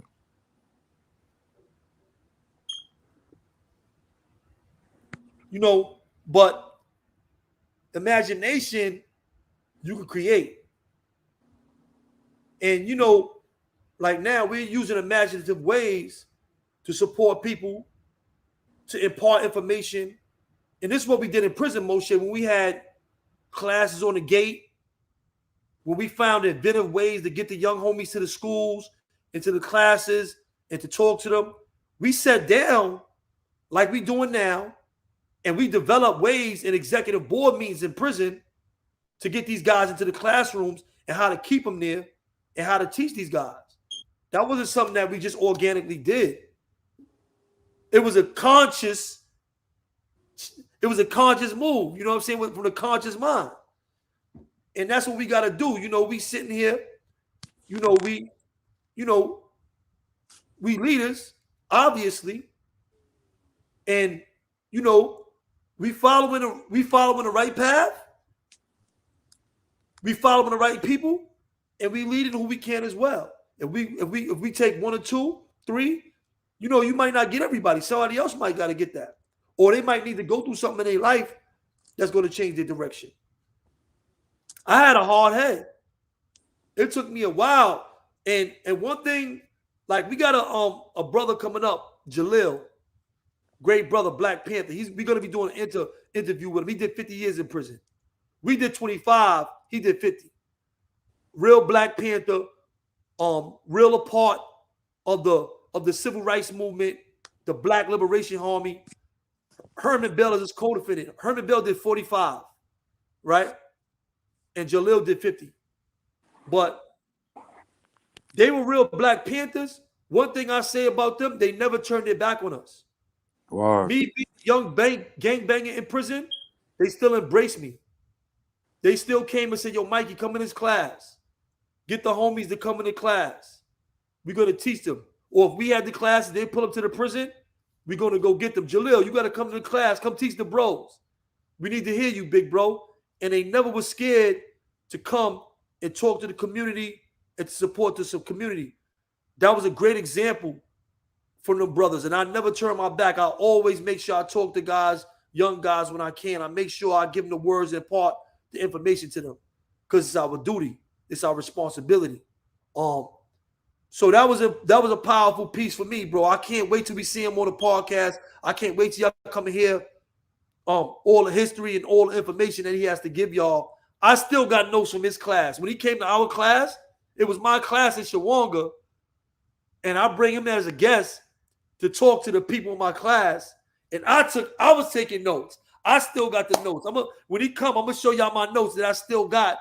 From what 5 years ago when I was in prison.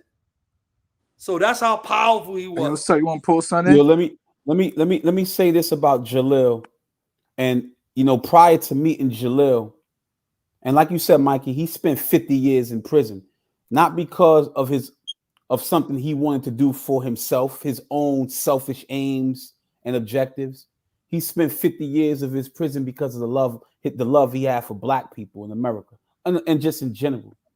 And to Wavy the Hurt, all right, yeah, we're gonna shed some light on that in a minute. Just give us a second. And so when I got an opportunity of meeting Jalil, I had already known who Jalil was because I already read about him, his contributions to the community, his contributions to the fight for freedom in America, as our people have been oppressed for centuries. So I was aware of who he was and the work that he put in. But when I got an opportunity of meeting him, I sent him an essay I was working on. It was called Africanism. And at the time, I wasn't as developed as a writer. So I sent it to Jalil. We were in Auburn back in 2002, 2003. And Jalil sent it back to me. And Jalil basically said, keep writing. Those was his 2 words to me. Keep writing. And the reason why I took that to heart was because I knew at that time that he had the knowledge to be able to help me become a better writer. So he critiqued it, but that positive feedback was important for me. And I kept writing over the years and years and years. And since then, I would like to believe that I became another or a better writer. The second thing I learned from Jalil was the fact of the matter is that he, being a former Black Liberation Army member, him being a former Black Panther and being such a revered figure or revered personality in the prison system, we used to always go to the package room together when we would go to the yard in Auburn. And he told me, man, I never forget this. He said, Moshe, at the time, I was banging that Damu life. And he told me, he said, let me say something to you, man. You guys have claimed to be fighting against oppression.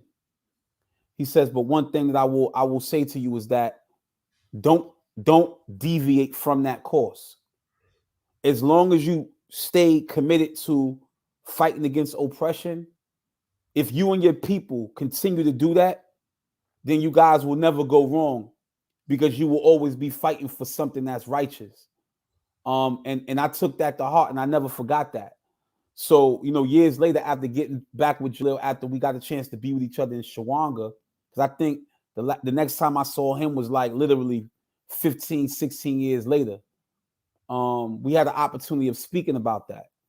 And I asked myself, what contributions am I going to give back to the community?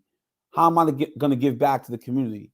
It's one thing of being young, misguided, and being a senseless gangbanger to being somebody who's a lot more mature, more responsible, older, and who has the wisdom to be able to now effectuate change in your community, right? So what are you going to do? To Mikey B's point, right, KK? He just spoke about us coming together and sitting down and trying to devise a way in which we will come up with solutions to bring people on. Right now, I'm looking, I see 27 people are tuned into us. But think about how many people are out there. Not too many people will probably want to hear what we have to say. And that's all right. There's different platforms, everybody got something to say and stuff like that. And that's cool. Everybody can do what they want to do, right? But we're talking in this case about getting somebody out of prison who is wrongfully convicted, all right, who has a 75-year to life sentence and who's been in prison for 32 years. He's wrongfully convicted, right? So you can be anywhere else, like Mel Cross says, you could be anywhere else in the world, but you're here with us, right? You know what I'm saying? So we truly, truly appreciate everybody who has taken time out of your busy schedule. I see the brother said that Watts up in the building. Yeah, he said he wanted to come in. I'm like, yo, pull him in. I want to see what's up. Pull him from Watts. I say, pull him in. Pull both from out there and see what's up. Yeah, I don't have a problem with that. Let's go, man. Let's pull our brothers in. Wavy the Hurt wanted us to basically shed light on the wrongful conviction of Sherm the Worm. Those of us, we know Sherman Adams very well. That's my fighting partner. I fight with Sherman about everything, literally. To the point where he gets on my freaking nerves at times. But I love him, right? Without getting into the specifics of his case, and why I say this, because obviously he still has some things that he's fighting in court, and we don't want to damage that. He has definitely claimed that he has been wrongfully convicted. And when someone states that, we obviously push that envelope. The brother states that he's wrongfully convicted, that there has been some malfeasance, there has been some undercurrent political funny business going on in this case. A lot of corrupt police stuff that takes place. We know police fabricate documents. We know police plant evidence. We've seen that in how many cases individuals have been exonerated. I mean, how many confessions that we know are not true, right? Individuals say, oh, he confessed to the crime. He didn't even, he said nothing of the sorts, right? Or somebody was beaten in the back room somewhere. They said, yo, he confessed to the crime. Next thing you know, his signature is on the paper, but then they find out years later, the guy didn't even know how to read or write, right? You know what I'm saying? That's So all this stuff is happening inside these precincts, where at the end of the day, you're faced with these challenges of trying to convince the world that you had nothing to do with that. And Sherman's just another one of those individuals who he has natural life, which means that he's one of those individuals who is a very rare group of people up north in the state of New York who was sentenced with life without the possibility of parole, meaning his minimum is death in jail. That's his minimum. All right. His minimum. Shout it out to Watts and Compton, man. We appreciate you brothers pulling up. Definitely, man. We truly, truly appreciate you brothers even pulling up, showing love, man. Thank you, brothers, for pulling up, man. Thank you so much, man. So, at the end of the day, this brother has been wrongfully convicted and he has life without parole. Life without parole. That means when you're eligible is when you're dead. Does this even make any sense? So these are the type of numbers that these people play games with, or these are the type of sentences in America that these people play games with. They put black and brown bodies in these cages and say, listen, give us your whole life, right? And then let us know what you think about that.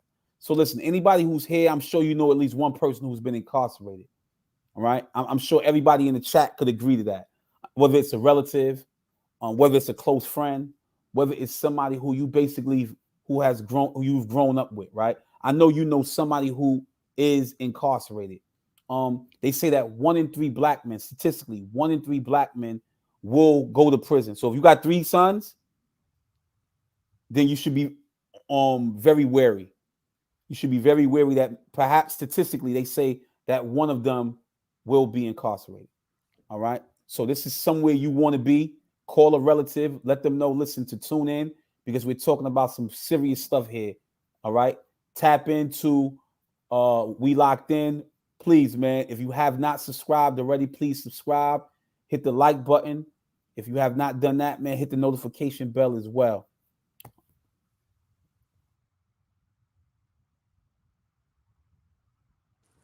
There, was you able to see? So, Kabir? Yeah, what's up with Kabir, Moshe? I'm still waiting on Kabir. I called him. I'm going to call him again right now. I didn't get no answer. He told me to call him back in 15 minutes.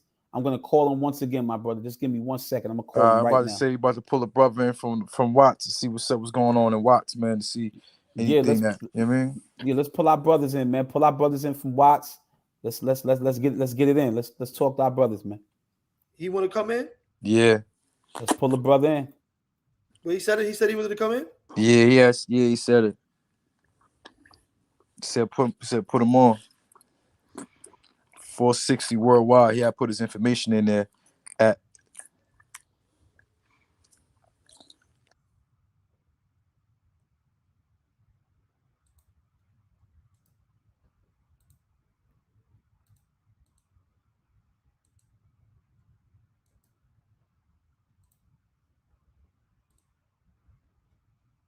That's the link in the chat right there. Yeah, I was about to say, yeah, you put the link in the chat. Yeah.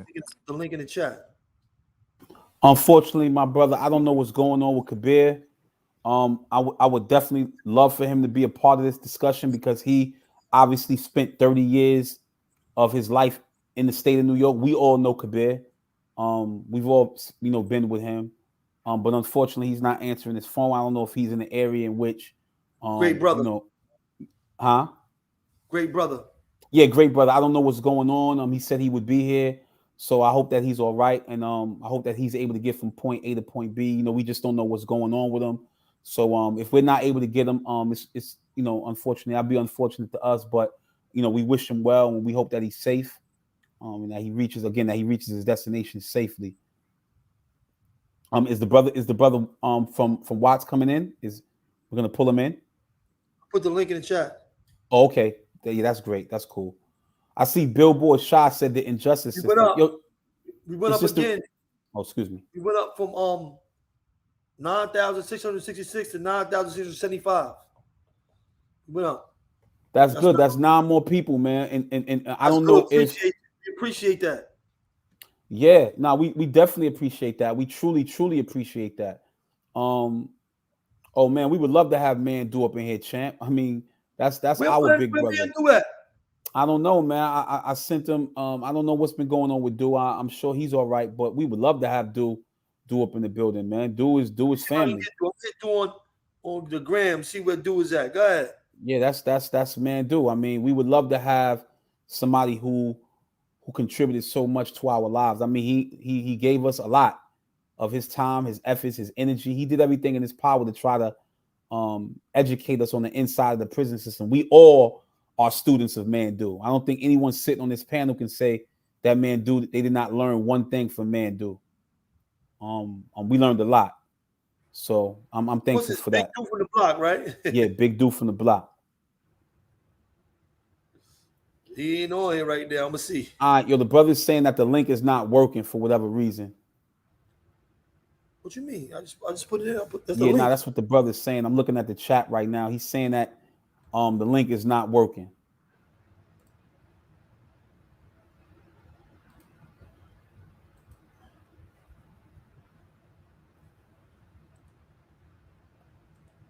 He said, J.E. Moneybags, he said Zeke got Man Do direct line so he can reach him directly. I got him. I think I got his line too. I just gotta find it. Okay.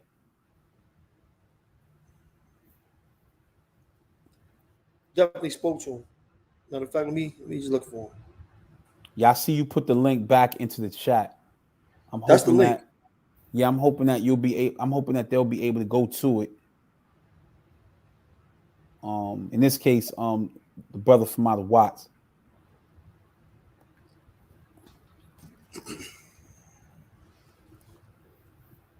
And another thing, and I see, and I wanted to respond to Billboard Shaw, who put the injustice system.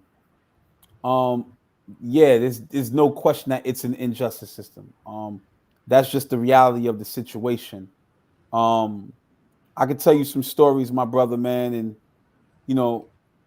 just it's horrible because not only is it an injustice with respects to what goes on out here, but it's another thing when you are inside the bro, system. what's up, man? Mikey, put yourself on mute, Mikey. I got you. It's one thing that you see the injustices taking place, on camera, like with the situation that happened with the brother George Floyd, unfortunately, right? But think about those brothers who are on the inside who don't have the cameras rolling, right? Think about that experience where they're being taken in these old institutions or these institutions in general, and there are no cameras. It's just them and the story of officers escorting them from one part of the facility to the next.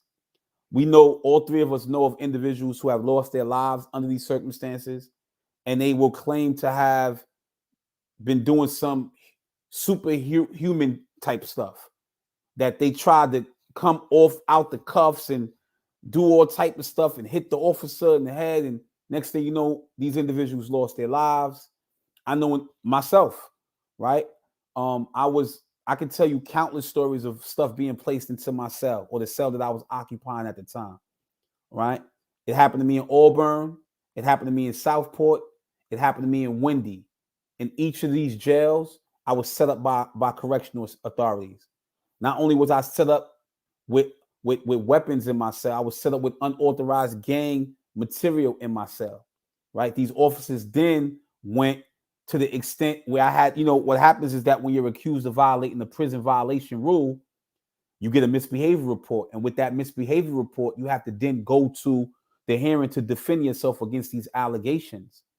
So for me, I had to defend myself against the allegations that I was in possession of a weapon. Mikey B is telling me to hold on. Excuse me. The brother man dude can't pull up. He's gonna pull up another day, but he wanna say what's up to the chat. Holler at the man dude. Peace to the brothers, peace to everybody. Both safe, flat lines, bro. Yo, my brother, my big brother, I love you so much, man. How you doing, my brother? What's going on, man? I love you, man. Yeah, I'm doing all right, man. Good to see you outside, boy. Yo, good to see you too, man. It's always a pleasure, man. I love you. I will always love you, my brother, man. Take care of yourself and send the family our love, man. No doubt I will. I just told Mikey B the next time y'all on it for him to let me know earlier during the day so I can get my schedule together and be able to spend some time with him to do it tonight. Unfortunately, right now I ain't got the time to do that. Nah, don't worry about it, man. Oh, just good, bro. We know you're right a busy now, man. It's love, man. You know you're a busy man. We know you're gonna pull up just like we was all pulling up in them classes and all that positive work we was doing in prison. Yeah, man, you pulled up, man, for 1 minute, man. It's 1 minute for us is like a month, man. We love it, man. You know, man, dude has the most information on everything. You know that, right? Spaceships, vampires. He can teach you about anything, bro. Yo, that's what man dude. He really got my reading up. In 2001, we was in Auburn. I was right below him. He really got my reading on another level, bro. Yeah. Yo, and you know, when I came home, he was there. You know what I'm saying? He was in a block. We was in the same house in a box when I came home. In one South Central. Come on, man. One South. I mean, was my neighbor. Everybody was down there. Yeah. He was there. Was neighbors. So we definitely got to. This is big, bro. We definitely got to get him on here. We got to talk that ISIS. He got to come and talk to the chat. He got to come and talk to the people, you heard? Yes. Yo, it's crazy because he another one who's on that same time with the comedic science man with Stone, and me and him never got to link up, bro. Whoa. That's KK. That's me KK. Yeah, like me and him never got to link up, bro. To Stony, bro. You know who you are? Bro. Unfortunately, I ain't never get to link up with KK, but I know bro, who he is. Me neither, bro. He was somebody I was like, I gotta get next to him. And the one time I did get into the spot with him, right, a whole bunch of nonsense went down. I got booted right out of there. Yo, big bro, man. Yo, we appreciate your contributions, man, and for helping with our maturation, man. Because the reality is that you help with each and every one of us, man. You gave us a piece of you. And we truly, truly appreciate that, man. We will always love you for that, my brother. Bro. One of the greatest teachers, bro. I appreciate that, man. One of the greatest teachers, bro. Yo, listen, coming from you dudes, I'm definitely gonna take that as a badge of honor, man. Gotta give you your flowers, big bro. We gotta give you your flowers, bro. Right, that's a fact. Thank you. Yeah, bro. When we hook up, man, handle your business. We here. Yo, we love you, bro. We put it together. You know we love you, bro. And we here, you heard? All right, I'll be at the next jump off, man. All right, bro. Thank you, bro. We love you, bro. All the brothers east side, man. All right, one big bro. All right, so this is, as I was saying, yo, that's a man dude, man. I think I got tears in my eyes, man. Yo, so now, damn, for those that know, man. Wow. So the situation as I was describing with respects to being set up in prison, you have to defend yourself against a white system. They have these rules in place where now you're going to a hearing and you have this document that you have to defend yourself with, and the officer can say on the above date and approximate time, ICO such and such walked into Moshe KK cell or Kevin Ford's cell, and I found what appeared to be a sharpened object, and it was in the light fixture, and it's at the measurements of 8 inches by 3/4 of an inch, and none of this. You searched the cell a million times, nothing's in there. The officer put that in there. That's how that happened. So now you have to go to the hearing now. They take a picture of this photo, of this weapon. So now you look at the weapon. I'm not guilty. They say, no, you had to have some type of knowledge of this because it's in the cell that you've occupied for the last year. And you say, no, I have no knowledge of that. Someone placed that there. Make a long story short, they end up giving you 6 months in the box for that. Yeah. Perhaps if you're fortunate, they might even give you a new bid. They might even give you a 1.5 to 3, where you have to serve more time in prison now. So I've been in a situation like what happened to me and Wendy, where I fought a ticket like that.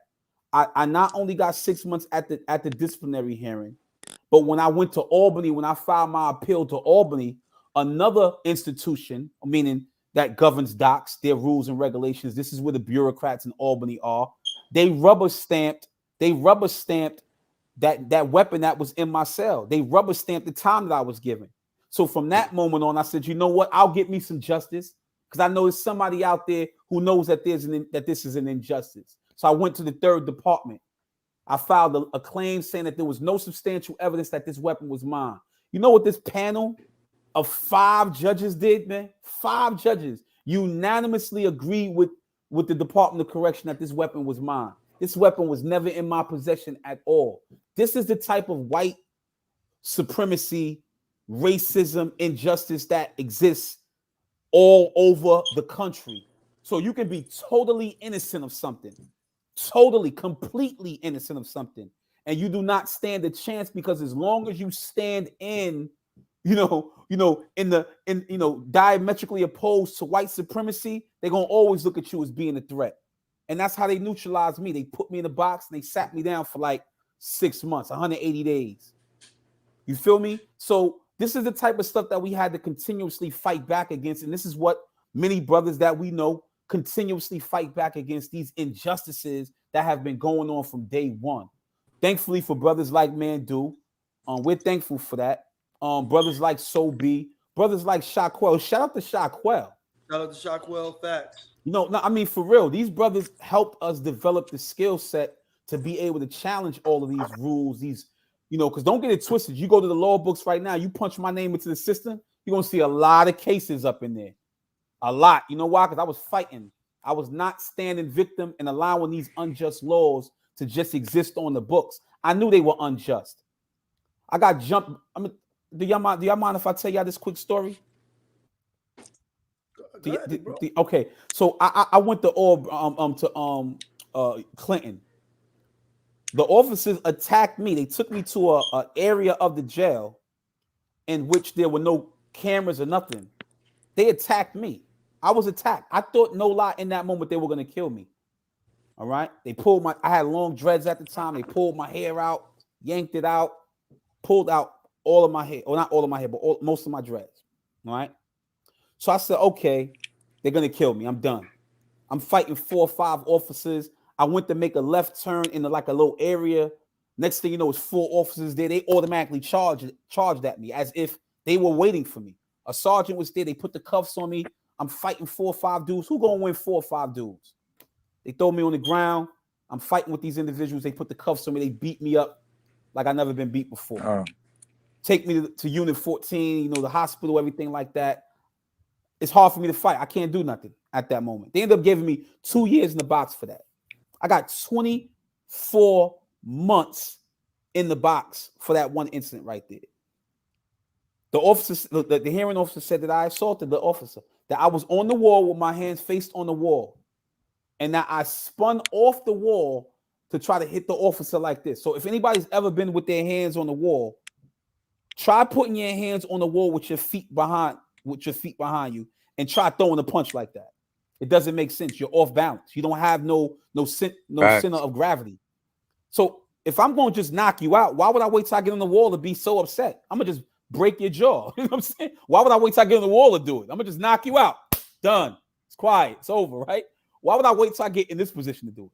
So they're not looking at it from that. They don't, from that perspective. All they care about is that you're being accused of assaulting an officer.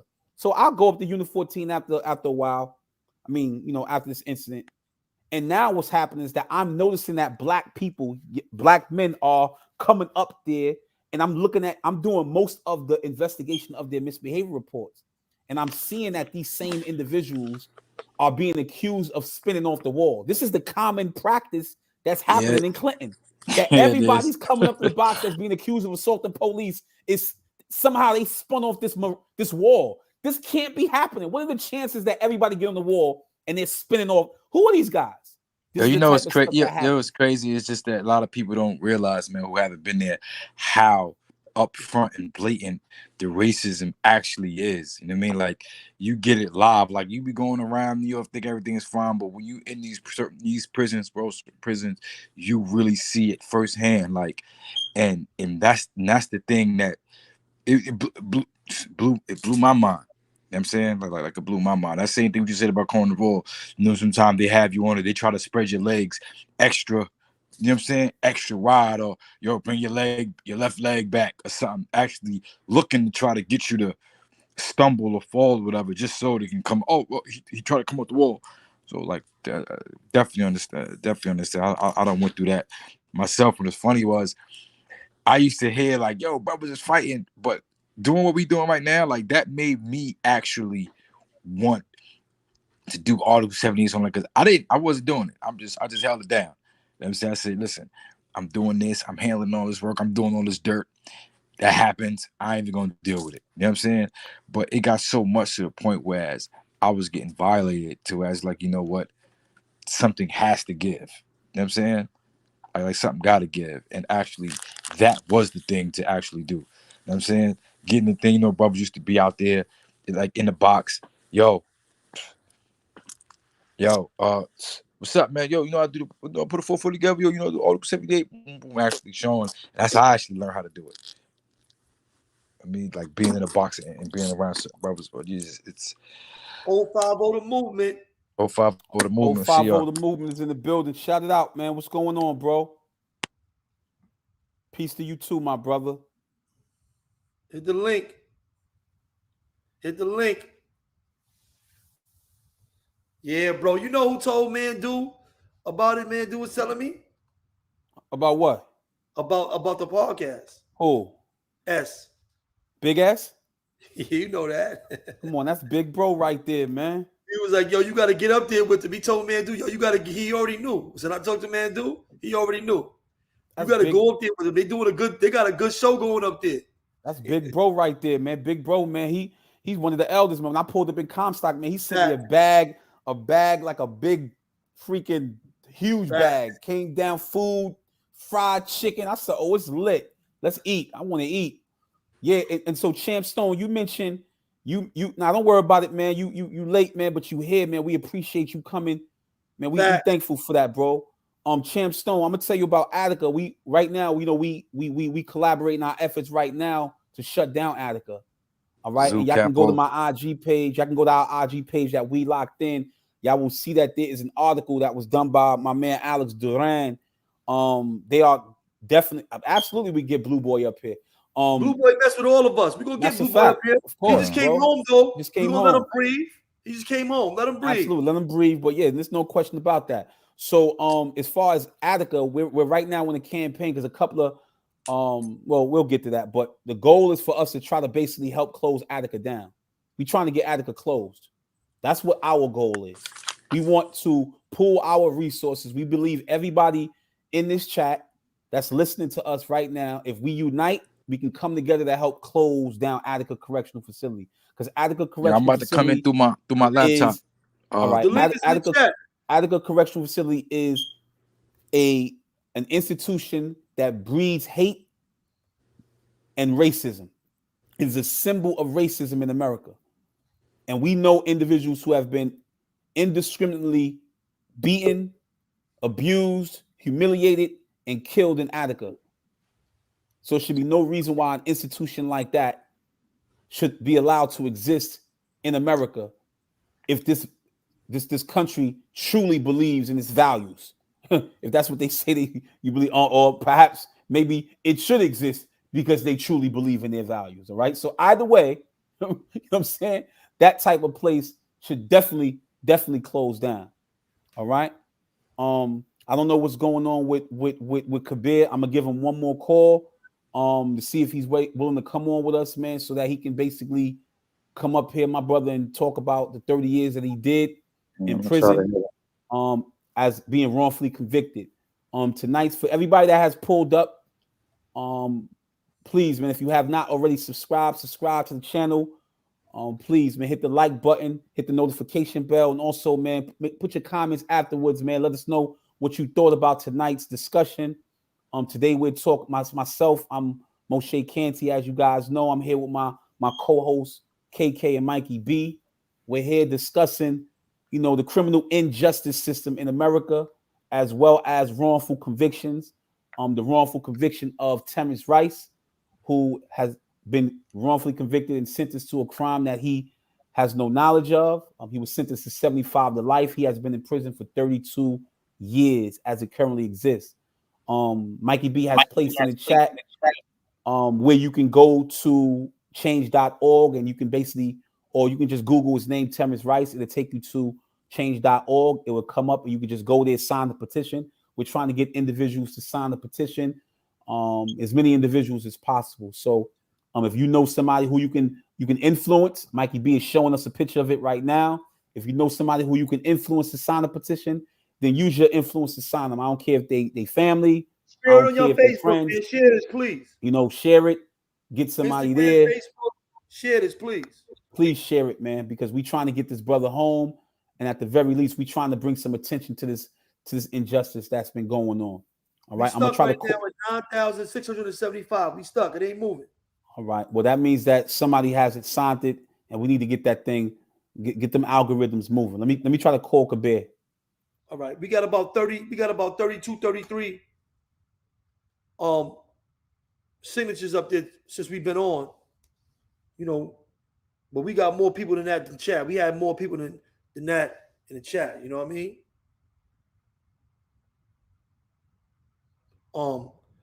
We just got to keep working together and actually doing real. I'm on there right now with him, Moshe.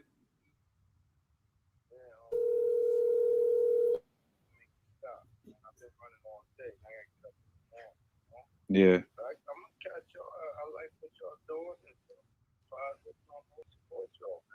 I'm trying to see, make sure they can hear you real quick. You can see something real quick. Right, hold on. I just pulled up. It's like 5-10 minutes ago. You hear him? Yep. Yeah. Did they hear you? Yeah. What's going on? What's going on, brother?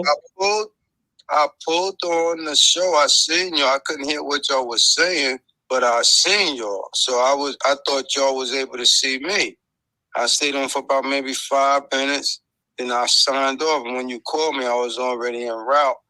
I was coming over in the Bronx. I just pulled up like 10 minutes ago, man. But like I told the brother, anytime that I could catch it, I'm going to support y'all. Y'all the family, man. And I like what y'all doing. Right now, you hear Mikey B is shouting you out right now. He said, "What's going on, man?" Yeah, I know. Man. Mikey B, what's up, man? Salute to you, okay? Yeah, salute to you, bro, man. Good to see you out here, bro.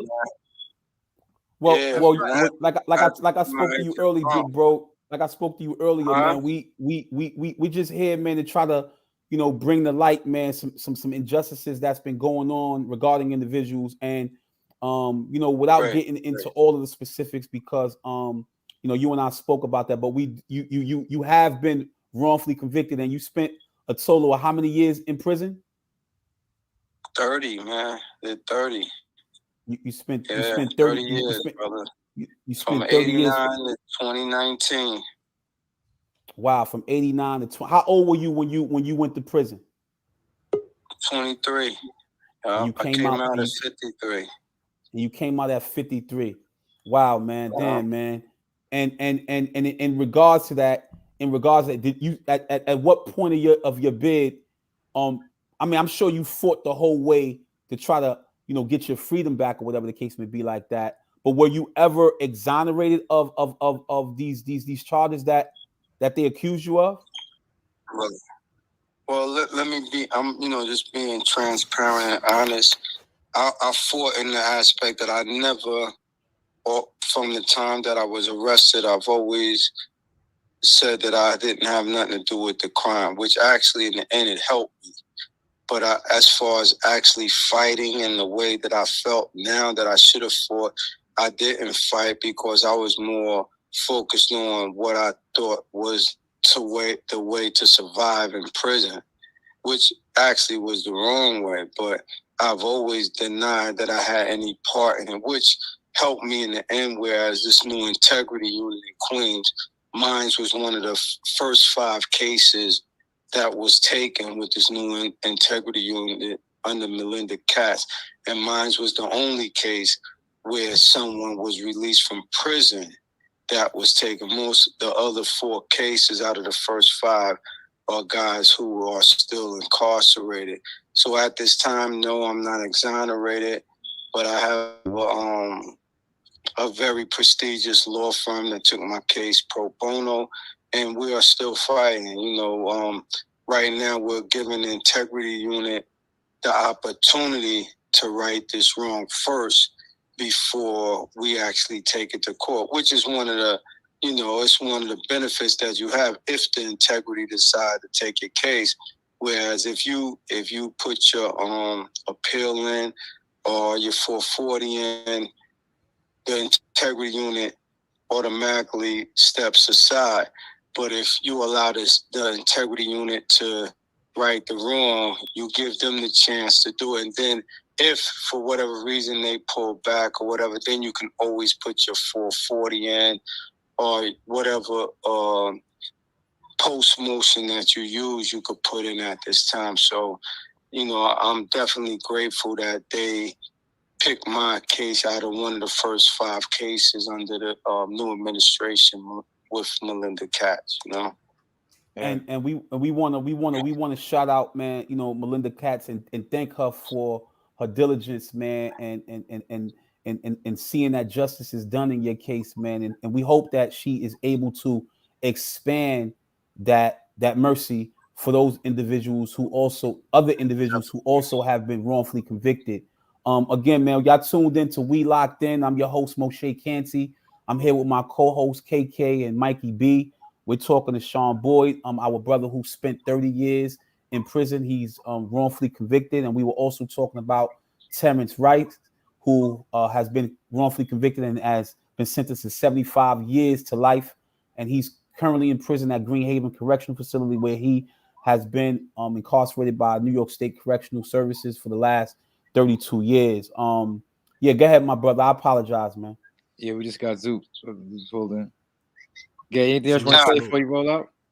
Well, I just say I'm grateful that you have brothers who've been able to experience both sides of the fence. You know, brothers who, you know, y'all 3 brothers have been incarcerated, so you're seeing both sides, and now that you're home, you're able to just bring a light, you know, to the cause for brothers like us. And, you know, I just think that in time, it'll all work out, man. You know, my faith is with my creator. My faith is with Allah, and I always knew that I would be vindicated eventually. And, you know, it's a fight. It's a struggle. There's a lot of brothers, a whole lot of brothers that didn't get the opportunity, like myself, to make it home.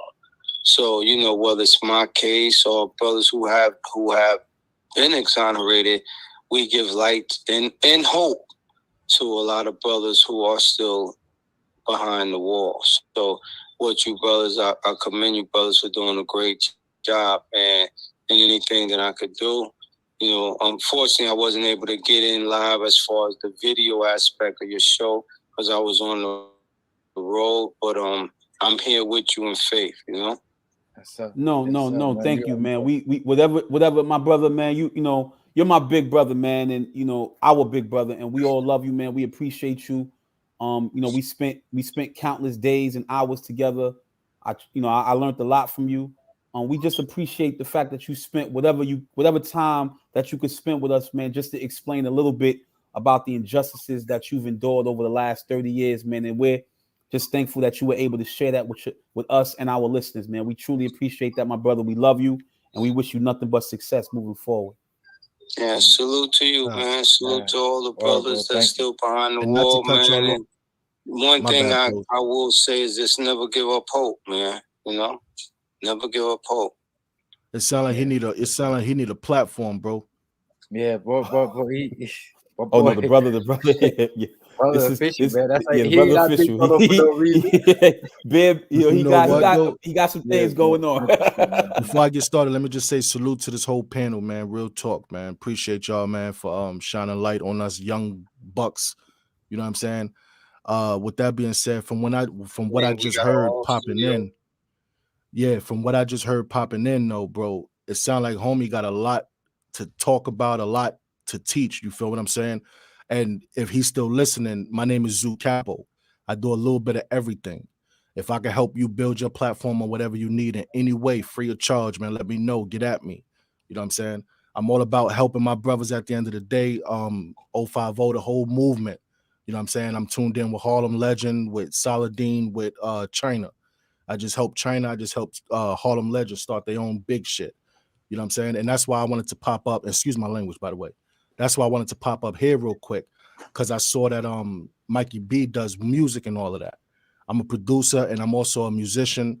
I do visuals. I do mixing, mastering, audio engineering, everything by myself. You feel what I'm Oh, saying? yeah, I that's got my good. own. Yeah, that's why I wanted to holler at you, Mikey, on like behind the scenes and all that. But yeah, I do everything by myself. You know what I'm saying? I just got off the phone with China for like 2 hours. You know what I'm saying? But we got something accomplished just now. And with that being said, I just want to salute y'all, brothers. I'm a machine in itself, bro. Everything I know is self-taught. I'm a one-man army. Anything y'all see when y'all Google Zoo Capo, I do my own production, my own videos, my own everything. You understand what I'm saying? I got, as you see, I'm in my own studio right now too. Like everything I I built see is from the that. ground up. I was noticing that. You're Facts, bro. It's a lot of Pathmark bagging back in the days, stacking up money to go ahead and, you know what I mean, maneuver. But Yeah, that's what I'm yeah, talking about. Yeah, because I that's what I'm got tired. talking about. I got tired. Me personally, I used to write a lot of songs fast, and I got tired of waiting on the producer. So I taught myself. It took me like a good 6 months, but I taught myself how to actually create my own beats. And then from there, I started my own service on my website, to where I'm now producing for like 8 other artists from off of what I taught myself. And that's why, Mikey B, I wanted to holler at you, because I saw you when you was on 050, you said something about S1. What was that artist name? one SB Quan. One SB Quan. Y'all checked out some of his music, bro. I love what I heard. You feel me? And so I wanted to holler at you because once again, I produce, I do a little bit of everything. We'll talk about that later on, though. But I wanted to holler at you because I feel like I could be an addition to your story going on. I appreciate it, man. I mean, like I No said, doubt. me and KK, I don't know. I mean, you talking to me, we both got Yeah, because families. I haven't really pushed the But platform. listen, with my that. guy KK as well. KK, Deb Anthony, managed Nicki Minaj, Waka Flocka, Bimmy, that managed LL Cool J for 25 years. That's his family. Bimmy was in here I yesterday. didn't know that. Yeah. He was in his chat yesterday. Yeah. That's his family. He manages B100 Radio. So we all got ties. He manages B100 Radio. I love this. My artist, as soon as he told me he had that situation going, right. Where was we at, bro? Atlanta at the station. How many days? That's networking. Yeah. 3 days? 2 days? Yeah, that's a fact. Who's in the studio with him? It's crazy. It's crazy because just to know, like, it's an internet mainstream radio platform, and we do live streaming too. You know what I'm saying? They kind of tight with me, like, yo, why you ain't using this, putting this over here? Because we want to do this organically. We don't want to, you know what I'm saying? Exactly. Actually come, but we're gonna do it over there too. But B100 Radio is actually, it's a BDS station. It's certified. We can actually chart artists. We can chart artists and all that. See, you know I'm definitely into that also. You know what I'm saying? We give independent artists the opportunity actually to compete with mainstream artists. You know what I'm saying? And a lot of people are scared right now. Other stations are kind of scared of what we're doing because we're so, I guess, like in tune to the streets, and we're getting these different artists. We getting these different artists nobody never heard or saw or nothing. You know what I'm saying? But that's because y'all bringing something to the table that's different. Yeah, we ain't chasing after the mainstream artists that the labels and all that stuff already got. Like, nah, you in the streets grinding, holler at us. We do promotion, packs, advertising, all that. You know what I'm saying? See, yeah, with that being said, bro, I do all of that too. Like I learned how to do like I got this one app that teaches me about the search engine optimization, the SEOs, and how to rank on YouTube. And bro, when I tell you I'm a machine, bro, like I eat, sleep, and research. You feel what I'm saying? I research too much, bro. I catch headaches because of it. But when I say, bro, and that's big salute to you on that B100. That I didn't even know that. You know what I'm saying? We working. We got the connections. Let me tell you something, bro. It's an app and all that. We got an app for it too. 24/7 music app too. Let me tell you something, bro. BE100 radio. I downloaded that. I downloaded the Timberland. Timbo. Everybody know Timbo, but he got this thing called the Beat Club. I was gonna jump into that too because one of my boys put me on in his beat club and stuff. So I'm gonna be doing that and sending some of my beats his way also.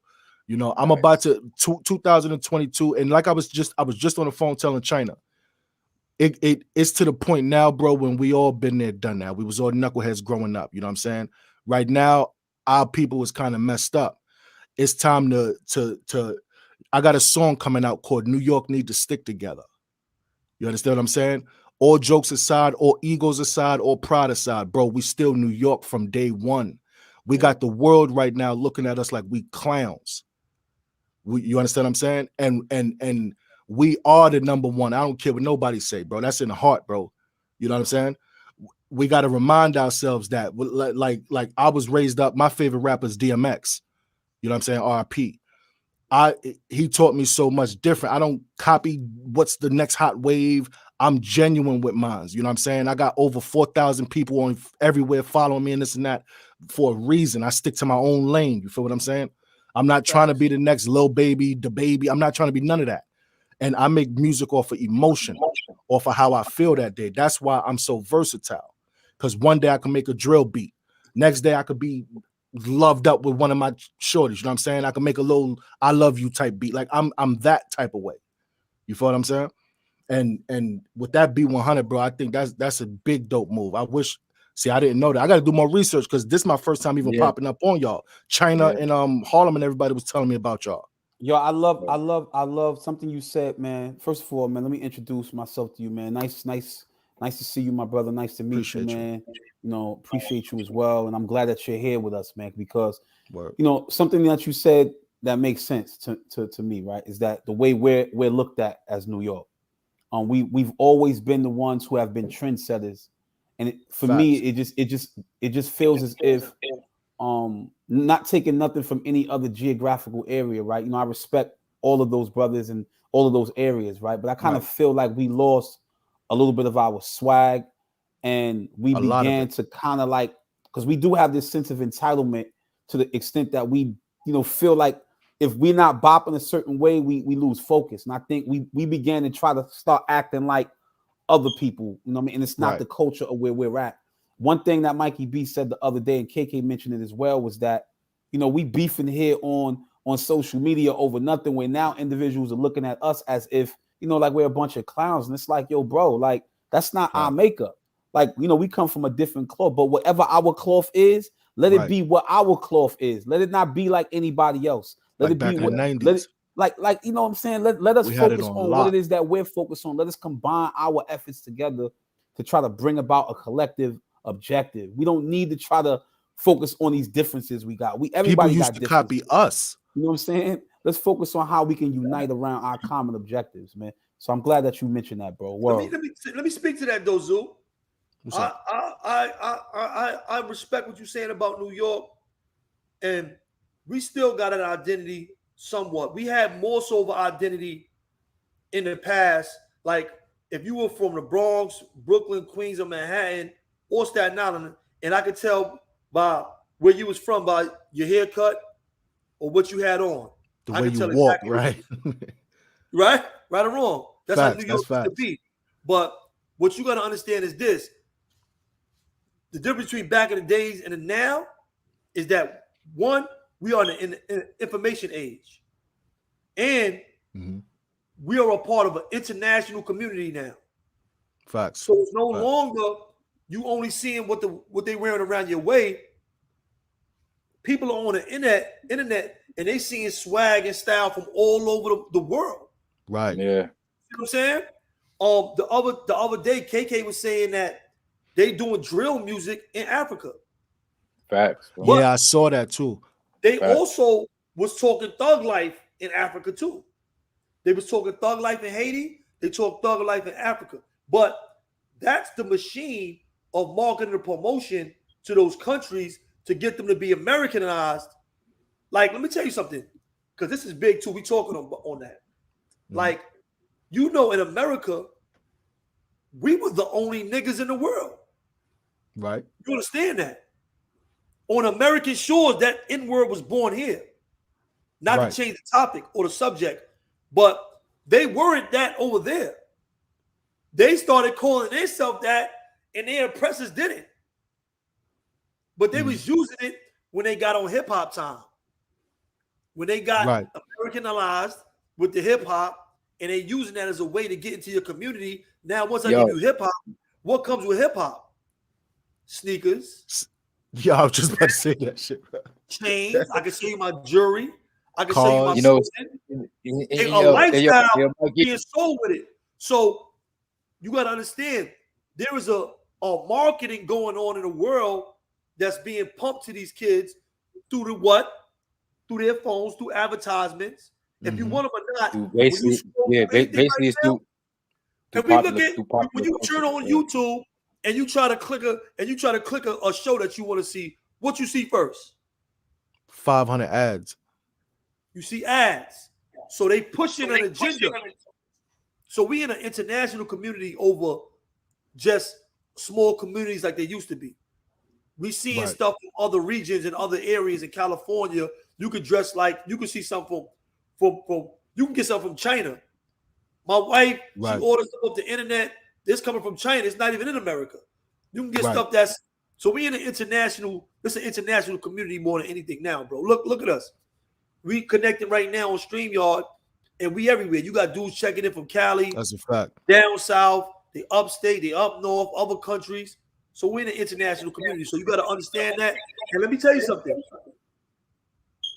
Knowing that in your music and in your work is only going to benefit you, though.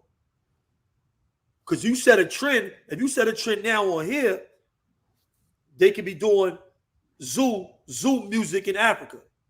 Facts. 50 Cent is in Africa. All these people, all these rappers, they know them. They're starting to go out there. But before, yo, Mikey, before we close out, though, one of the things I remember I had mentioned earlier about Marcus Garvey and the movement he did, and he was able to reach 3 million people globally. This is in 1919, 1920. But he utilized popular culture, right?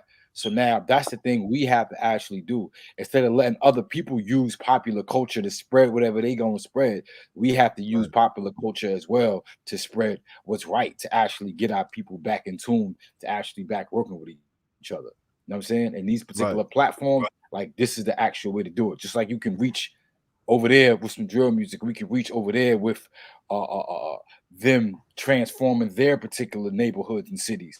You know what I'm saying? Or them building their communities up and we're actually working together. You know what I'm saying? We can do the exact same thing. So see, I look forward to the next wave because I'm gonna keep it real, bro. I'm an 80s baby. I was born in 86. Bro, I mean, don't get me wrong. I'm a producer. Of course, I create artwork for these young gunners. But I'm gonna tell you something right now, bro. The New York that I come from, I'm from Brooklyn. The New York that I come from, bro, it was not cool to sound like the next man. You know, if you buy a pair of kicks and you see somebody else with kicks, the same thing as yours, what's the first thing you want to do? Now I got to get another pair now. He got my pair. You know what I'm saying? So when I say New York need to stick together, I mean, number one, where how I was raised, bro, women and children are off limits, period. There's no excuse in that. What's going on right now? You understand what I'm saying? Things is reckless right now with no excuse. We can't keep pointing the finger at other people. We got to start taking, you know what I mean? We got to start taking responsibility for ourselves. And I don't think it's the music at all. I don't blame nothing on music because it's a person's actions that results in the results. You feel me? I could listen to, I know wild killers that was listening to you know, Kirk Franklin or somebody as they was doing drills. Like it don't matter about the music. You know what I'm saying? The fact is that I feel like the city that I know to the city now, we sound like we Chicago. We look like we Chicago. You know what I mean? I don't care what no, bro. We never dressed tight until that stuff started coming out our way. You feel me? You know what that is though? Huh? You know what you see? What do you see?